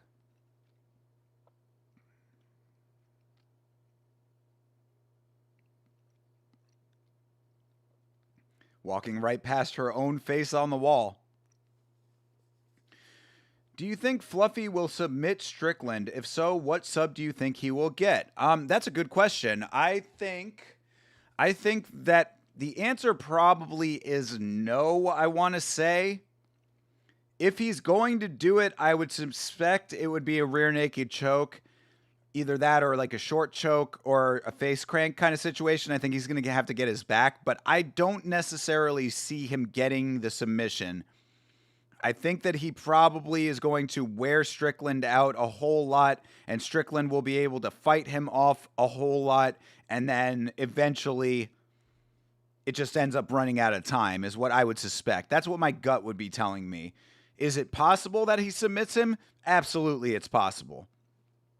Really, I think it's just going to be a matter of if Fluffy can get past the Philly shell, get his hands on him. Sean does have good takedown defense, but bust through that. He needs to utilize his weight effectively to negate the defense of Strickland, get him to the ground, wear him out on the ground, and then in later rounds, maybe he'll have a chance for a submission, but I would suspect that Sean will be defensively sound enough to not get submitted. So that is my gut feeling anyway. But if it's going to happen, I would say rear naked is what it would be. And who do you think the UFC wants to win between the two of them? We talked about this before. I don't think that the UFC particularly cares. I think if they had a preference, it would probably be Sean, because Sean is a bigger name as far as making noise on the internet, and the organization is always looking for people who amplify their signal, because by extension, it amplifies the reach of the UFC.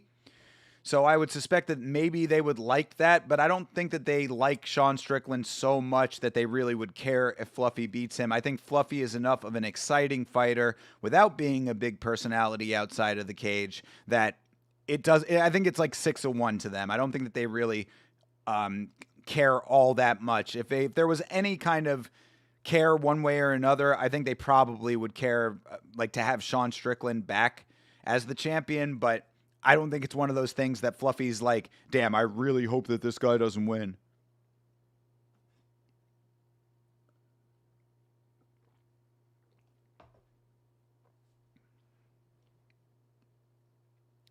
All right. Jackie the Buntan making her walk. Also walking right by her face backstage.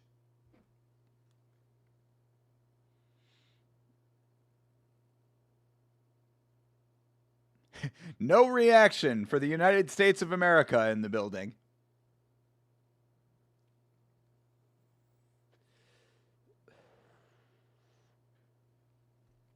Yeah, crowd goes mild for the United States.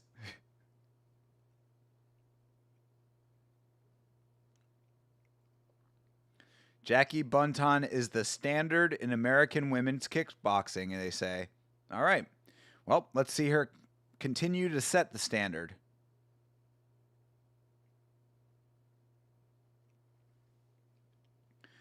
Jackie is a pretty good-looking fighter. Well, obviously she is, because they've been making a very big deal about her being a supermodel and stuff. She's out there on the cover of Vogue Philippines, apparently.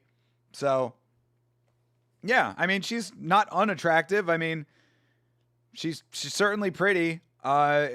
I don't have any problem with it. It's just interesting that they're making such a big deal out of it. But either way, good for her. I mean, there's nothing to say that you can't fight and be pretty. We've seen it plenty of times. So now go out there and win. That's all I care about. Don't think Glory has a women's division that I know about. Okay, yeah, so there you go. I was curious about that, because I don't think I have ever seen or heard about women like in Glory. So I wonder where women are fighting kickboxing mostly then. I guess one championship in K1? Invicta? I don't think Invicta has kickboxing either. I think it's only MMA. We got to watch Invicta sometime, by the way.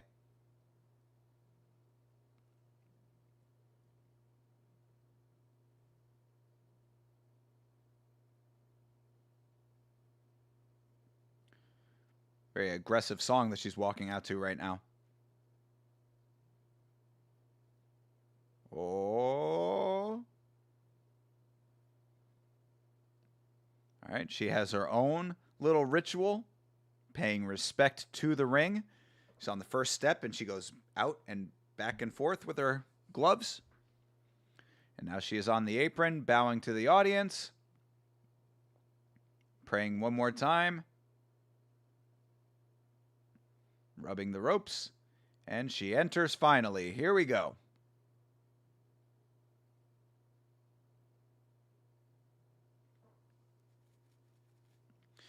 And Dong Lao about to announce this thing in that amazing hot pink jacket that he is wearing. That coat is something else. Pink with the black lapel. My man. Dom Lao the GOAT.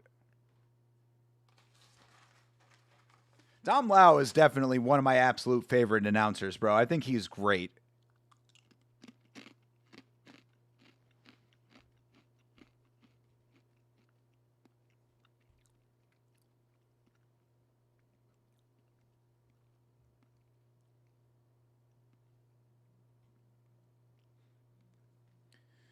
All right. We're getting this thing all set up here.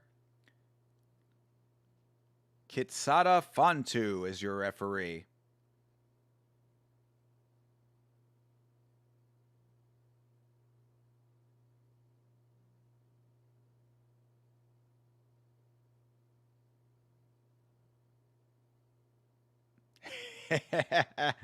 Dom Lau rules, dude.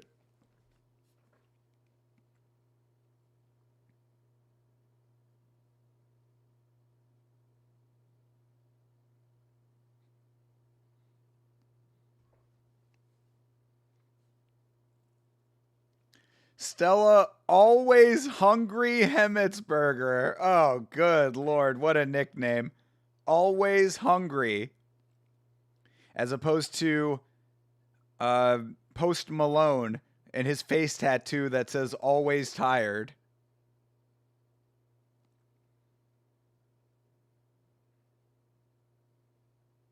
She's always hungry because she's so thin. Somebody get that girl a sandwich.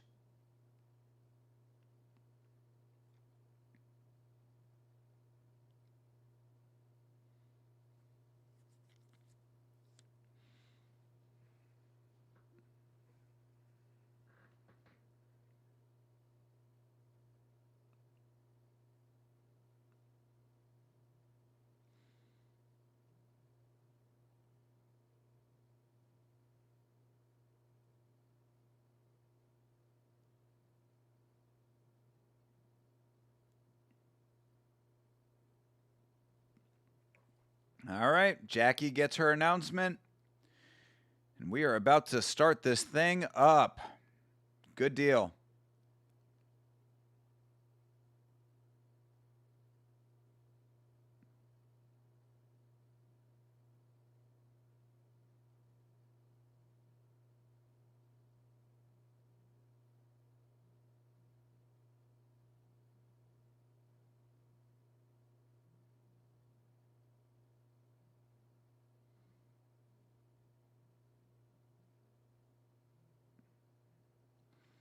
All right, fight is underway. Round 1. Ladies strawweight kickboxing world championship right now. Stella has a lot of size on Jackie.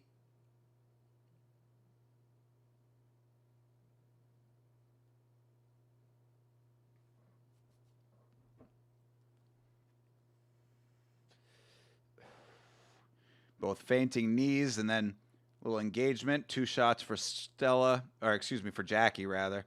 Stella got 1 in there. All right, they trade low kicks. Nice entry for Stella. Jackie gets a counter. Just attacking the legs. Another nice low kick for Stella.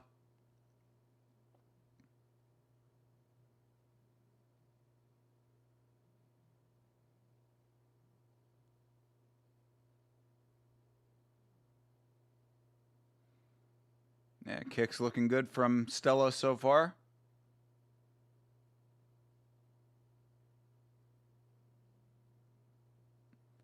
Hey, nice 2 shot up top for Stella. Jackie starts landing a couple herself. Trading those low kicks. Still feeling each other out a little bit. Yeah, they continue those low kicks trading.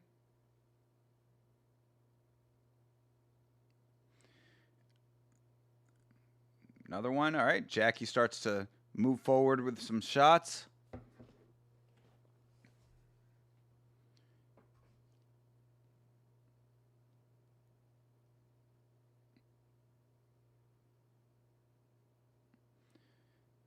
Keeping with the kicks. Oof, good connection for Stella. I mean, she's really just keeping the pressure on. I'd like to see Jackie get a little more active here.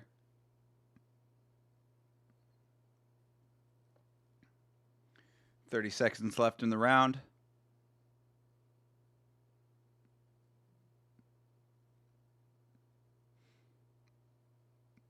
A lot of low kicks so far. Say a little bit of a feel out here, it would seem. Hey, Tyler Betts, how are you, sir? Good to see you again. What's going on, brother?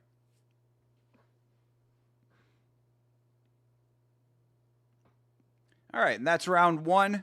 Whole lot of low kicks traded. I would say that Stella did the better work in that round. Bit of a feel out. Didn't really see too many major engagements, but decent. Like to see the output kind of upped on both sides. And also I'd like to see Buntan get a little bit more active in general.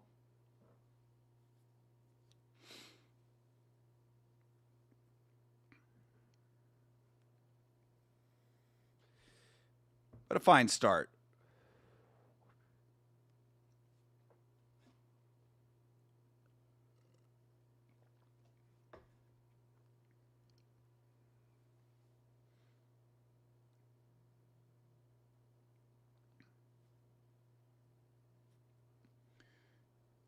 All right, round two about to start. Here we go.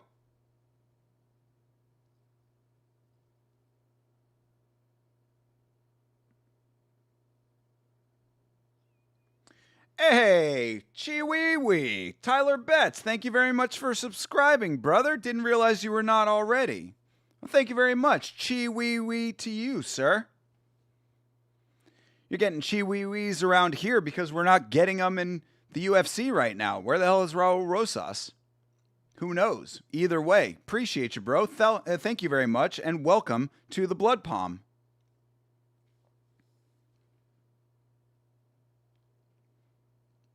Hope you're having a nice Valentine's Day. Of course, as I've said to everyone, if you do not have a Valentine, of course you do. It's right here at Yama. Thought I subbed yesterday when I found this channel. Hey, well, either way, bro, you're here now, and that's all that matters.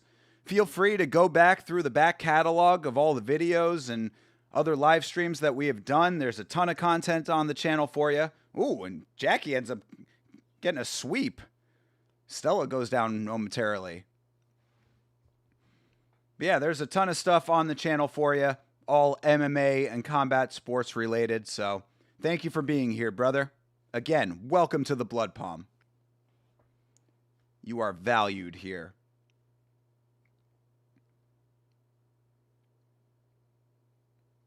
All right, Buntan having a little bit of a better round now.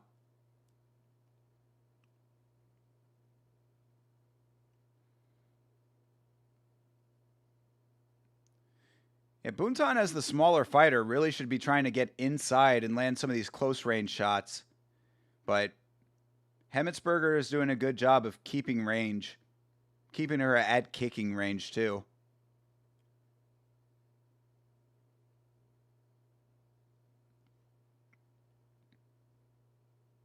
There you go. Nice combo for Jackie. Now she's starting to unload a little bit. Very nice. All right, kick starting to go to the body. Couple up top.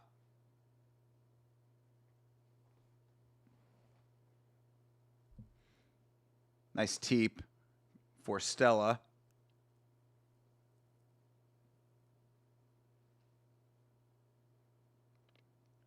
Nice combo for Stella. It's moving nicely. Utilizing the range well. That now, see, when Jackie gets close, she starts to land consistently. That's the better work. But now, okay, now they're trading. Stella with a nice jump kick there. Very nice. All right. Down to the last 10 seconds of this one. This is a better round for Jackie. But Stella landing still consistently. There you go. Gets one right at the bell. All right. 2 rounds down. Anybody's fight for sure. It seems like they're still a little shy to like get into any real firefights right now. But they're working. 2 rounds down, 3 to go. Tyler Betts, what do you bet on? Do you bet on MMA? What does Tyler bet on?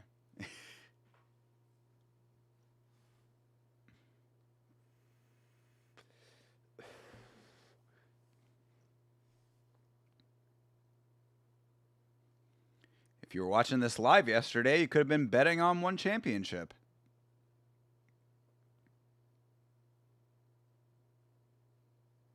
Yeah, welcome. All right, round 3 is underway. UFC, boxing, BKFC, and occasionally basketball. All right, or excuse me, baseball. Gotcha. All right, fair enough. Good deal. Well, we've got a guy named E-Money J who comes in for the watch-alongs every once in a while. And he's a big betting man, so maybe the two of you can trade some opinions about your parlays and stuff like that. Oh, Cooch shot. Hemetsberger took one to the poos, but she's in it still. Hell yeah. Body shot lands for Stella. Buntan pretty active with the legs. Yeah, they are. They're trading. Jackie is pretty defensively sound, but I really would like to see her up the output even a little bit more than what we're seeing right now. It feels like Stella is initiating a lot of the offense.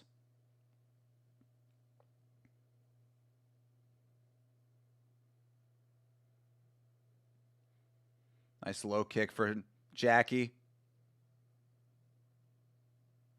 Ooh, heavy body kick lands for Jackie. There you go. Oh, nice heavy hands for Stella up top. Oh, but Jackie catches her with the counter. That was nice. Nice counter shots for Jackie Buntan.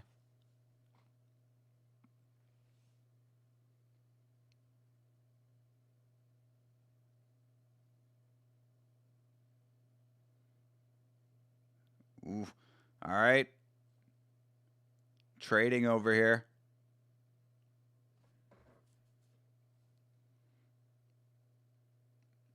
You know, it's just kind of like you go, I go to an extent, but then when Jackie lands the counters, actually when either of them land the counters, they're actually doing some really nice work. The counter striking is working out for both of them in varying degrees.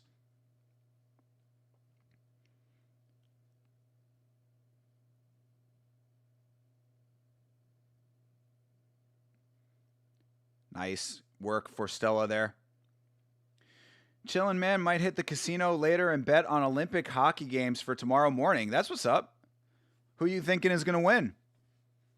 I think that Team USA beat Canada, if I'm not mistaken, right?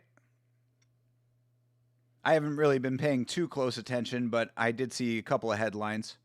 I love the Olympics, but I have not watched much.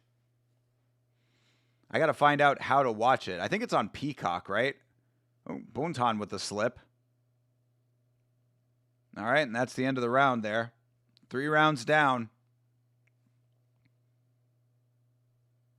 Ah, the father Hemetsberger is there, sitting ringside, cheering on his daughter Stella from Austria.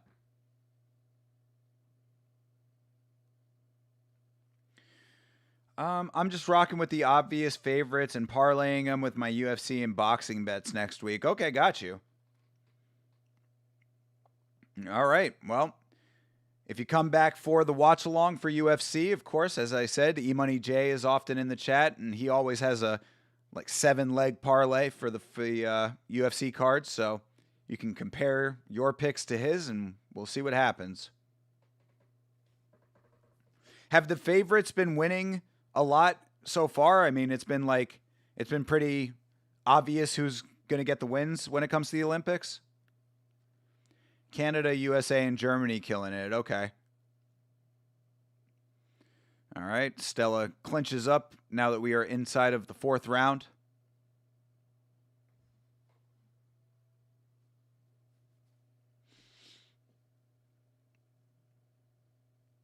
All right. That was a good connection there for Jackie. Couple body shots. Yeah, Stella active with the kicks. Both of these ladies have been landing some pretty nice kicks, but as far as effective hand striking goes, I think that Stella still has a little bit of the advantage.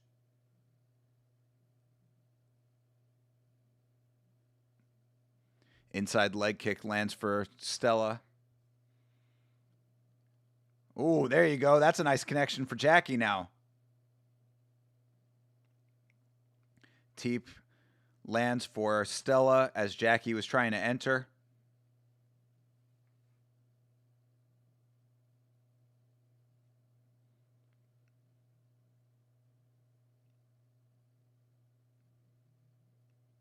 Ooh, nice. Yeah, connections both ways there. This is a decently close fight. There you go. Jackie's starting to turn up a little bit, but Stella, every time that Jackie turns up, Stella has an answer for it. She just comes back with some really nice intensity. Like, I appreciate the tenacity of Stella Hemetsberger here. She really is a goer, man. She's in it to win it. Like, nothing passive about her. I like that. I watched the figure skater Ilya Malinin win the other day. Was kind of cool. No, did he? Okay, good deal. Yeah, like, dude, I get into the Olympics. Less so the Winter Olympics than the summer, even though I am a big hockey fan. Like, that's really the only, like, winter sport I care all that much about. But I would still watch every event, man. Like, I'm down with the Olympics. Figure skating, not necessarily my favorite, but I do respect it a lot. I think that it takes a lot of athleticism, and the stuff that they end up pulling off is really amazing. Triple Sal Cow and the Triple Lutz, Seen some impressive things when it comes to Olympic figure skating for sure. So nothing wrong with enjoying it. I think that couples figure skating is very interesting. It's always kind of cool to see how they choreograph and sync with each other, It's impressive. I mean, this has been a really, like, two-way fight for the entirety of this thing. I mean, really though, it's like I don't know. Maybe I'm not seeing what other people are seeing here, and I don't know who won this fight, so we'll find out. But like, it would appear to me that Stella is doing the better work in this fight. I think Jackie has had good select moments, but Stella is more actively seeking the engagements and putting out better offense, just across the board. I mean, there hasn't really been many times where I've felt that Jackie Buntan has been leading the dance to an extent that she has been pulling away with anything. And they're saying it's 2-2. I mean, maybe. I mean, I think that I would have given at least one of those first two, maybe rounds 2 or 3, maybe to Buntan, but thinking that it's 2-2, I don't know. And if these fights are judged as a whole, I would suspect that Hemetsberger is winning this fight personally. But nice teep just sends Jackie going spinning backwards. Ooh, nice front kick to the face by Stella.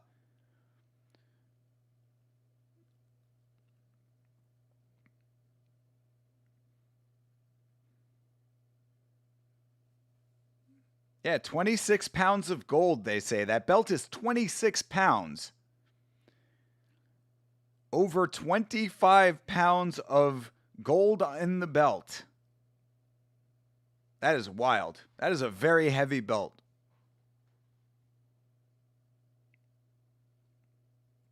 All right. Stella still moving nicely, still feinting the kicks. Stabs to the body with one of them. Kicks to the thigh. Buntan gets the teep. Stella with a nice front kick again. Just missed it.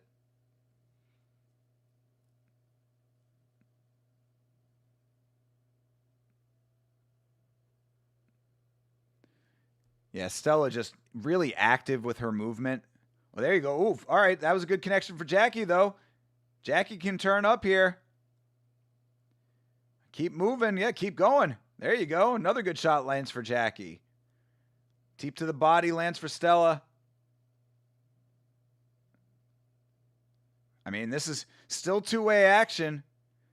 Jackie had a couple of decent moments earlier, a couple of decent moments in this round. There's another good connection for her. They are, wow, trade for trade over here. They are going band for band with the kicks and the punches.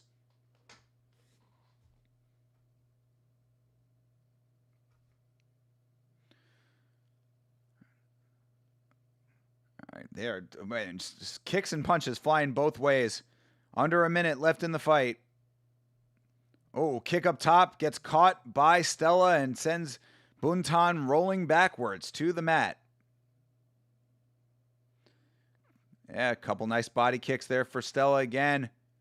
Oh, jeez, her output is really nice in this third round now. I think she's bleeding from the nose again, but she is still putting a good amount of aggression out, pushing forward. Yeah, this is a pretty good fight at this point. Like, if it had been this level of intensity throughout the entire fight, this would have been really good, but starting to finally turn up at the end here. And, hey, and another drop for Stella right at the end. The body kick lands. Yeah, I think Stella's going to win this thing.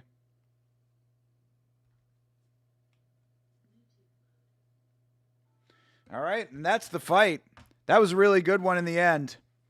Started off a little bit slow, but good fight overall, and I gotta believe that Stella won that thing. Of course, it's always hard to dethrone a champion, though, so we'll find out here in a minute.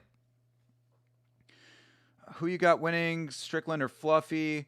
Brain slightly leaning Fluffy, hoping for Strickland, though. Why are you hoping for Strickland? Are you a big Strickland fan? You think it goes the distance either way? I think so. That's where my gut is leaning. I think that if it's going to finish, it's probably going to be probably a submission for Fluffy, but I am not too confident that that's going to happen. So I would think that Fluffy just outworks him for 5 rounds. Leaning towards Fluffy, but I have a feeling Strickland will win this. A lot of people going for Sean Strickland. I mean, if you have any level of confidence in that, I think Mank was saying earlier that Strickland is a plus 220 underdog. So, certainly worse bets out there. Worse gambles, but I don't see it personally. I just don't see what Strickland brings to the fight that Fluffy can't handle. Like what? I mean, especially basing it off of Strickland's last fight. Now, I guess you can say, oh, he was compromised. Always after the fight, you hear these guys talking about all of the problems that they had going into the fight. I do agree with Sean Strickland that you can't deny the fight if they offer it to you, but he certainly did not look himself in that fight. So maybe he comes back stronger. Man with faux hawk holding the 1 championship belt.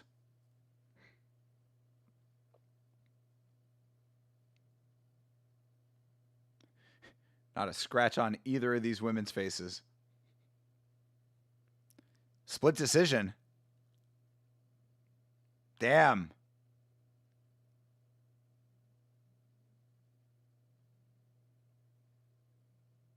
Close fight.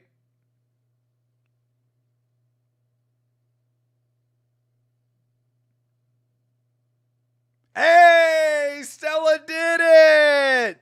Wow. I mean, that was what I thought should happen, so I'm with it. But, man, crazy that it was a split decision. Man, Stella has now beat Jackie Buntan for championship belts in 2 sports. Wow.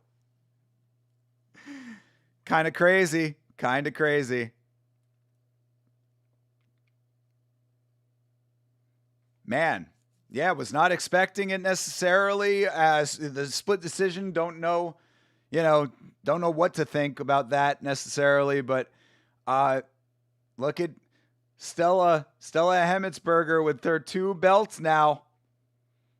That is 52 pounds of gold she's holding on to between 2 arms. And she's got a little confetti gold on her nose. Rematch? I mean, some people thought that they needed a rematch in Muay Thai. So this could be quite the rivalry that we're seeing forming here between these 2 ladies, Because technically this was already a rematch, a different sport, but you know what I'm saying. Yeah, 52 pounds of gold. There you go.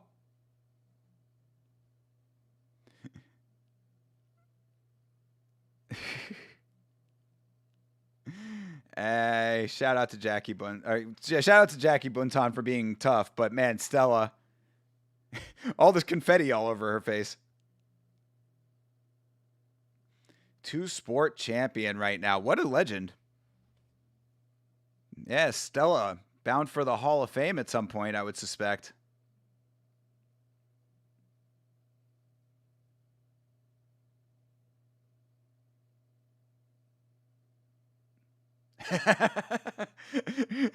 She said, "I thought I did enough, but when she heard the judges' scorecard, she was like, oh fuck."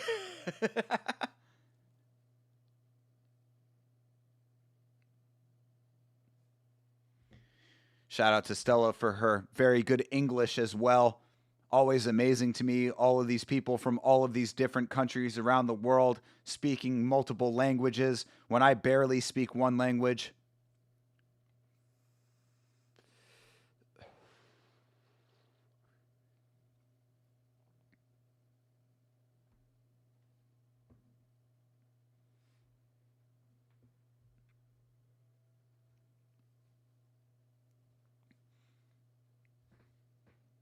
She listens to her corner, she says.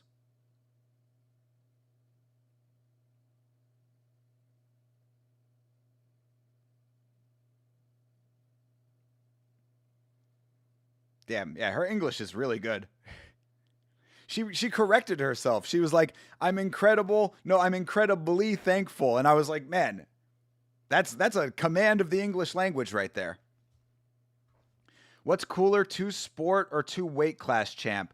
Um, I think it depends on how you look at it. To me personally, I would say two weight class because I'm of the mindset personally that like in a general sense, if you want to be the best, you should probably commit yourself to a sport and put all of yourself into that one sport. Now, granted, kickboxing and Muay Thai are pretty close in a lot of ways. So I guess there is, it's kind of a unique circumstance for that specifically. But I like the idea of two weight class champion because that's saying I am so committed to my sport that I can move weights within the same sport and conquer multiple divisions. So at least that's my thought on it, but I'm sure that there are arguments for all across the board. And plus, really it's kind of splitting hairs at the end of the day anyway because both of them are amazing achievements. She should be very happy with herself. She deserves it. Now let's see her come over to MMA. What's your ground game look like? Yeah, shout out to Stella Hemetsberger, man.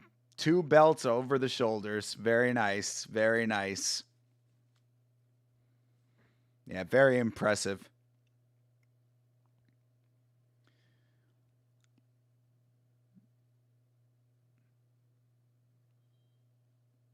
Yeah, good deal. And like I said, I mean, Jackie had her moments, but I think this really was the right call. Stella just more active and more initiating the offense and better power on the shots when she was actually landing. I think this went exactly correctly aside from the split decision, but you know, everybody sees things differently, especially in combat sports. We know this to be facts. So, all right. Well, I mean, I guess that will about do it for this one. The broadcast is coming to a conclusion here. And as you know, I probably am going to be back late night tonight. We're going to be going in for the long haul. I'm up. I'm doing the whole thing today. So there is more Muay Thai to be had. We only had one Muay Thai fight on this card. So if you are around and you are interested in seeing more Muay Thai, the card that we are going to be watching, the Sumang, what is it again? It's hold on, I'll get you the name of it just so that we're all on the same page here, but it is, I believe, called the Sukmang. Where is it? Yeah, okay. Oh, Sukwang King Thong. Sukwan King Thong 2026. The first is the name of the card. It is taking place in Shinjuku, Tokyo, Japan. It starts at 10:30 tonight. It's got 1, 2, 3, 4, 5, 6, 7 fights on the card, so not a long engagement. Perfect for a little nightcap, more Muay Thai, and we'll have to see. It would be interesting to see Muay Thai in Japan specifically. So it's free on YouTube. I will have the link in the description of the live stream when it starts. We'll be starting at 10:30. So if you want to come back around, you are more than welcome to do so. Taking the MMA title would be wild. Yeah, I mean, I don't know if she has ground game, but it remains to be seen. Who knows? We'll see if she has actually been drilling any wrestling and grappling, right? But again, I will be back in just a few hours time, 2.5 hours or so. I will be back, almost 2 hours in the 2.5 to the nose here. So what time? 10:30 p.m. will be the start time. 10:30 p.m. Eastern Standard Time. Translate that to, whatever your local time is. But 10:30 p.m. Eastern Standard Time, I will be back, and we will ride once again. So that'll do it for right now. If you come back, I will love to see you again. If not, have a great rest of your night, a great rest of your weekend, and as always, fight on.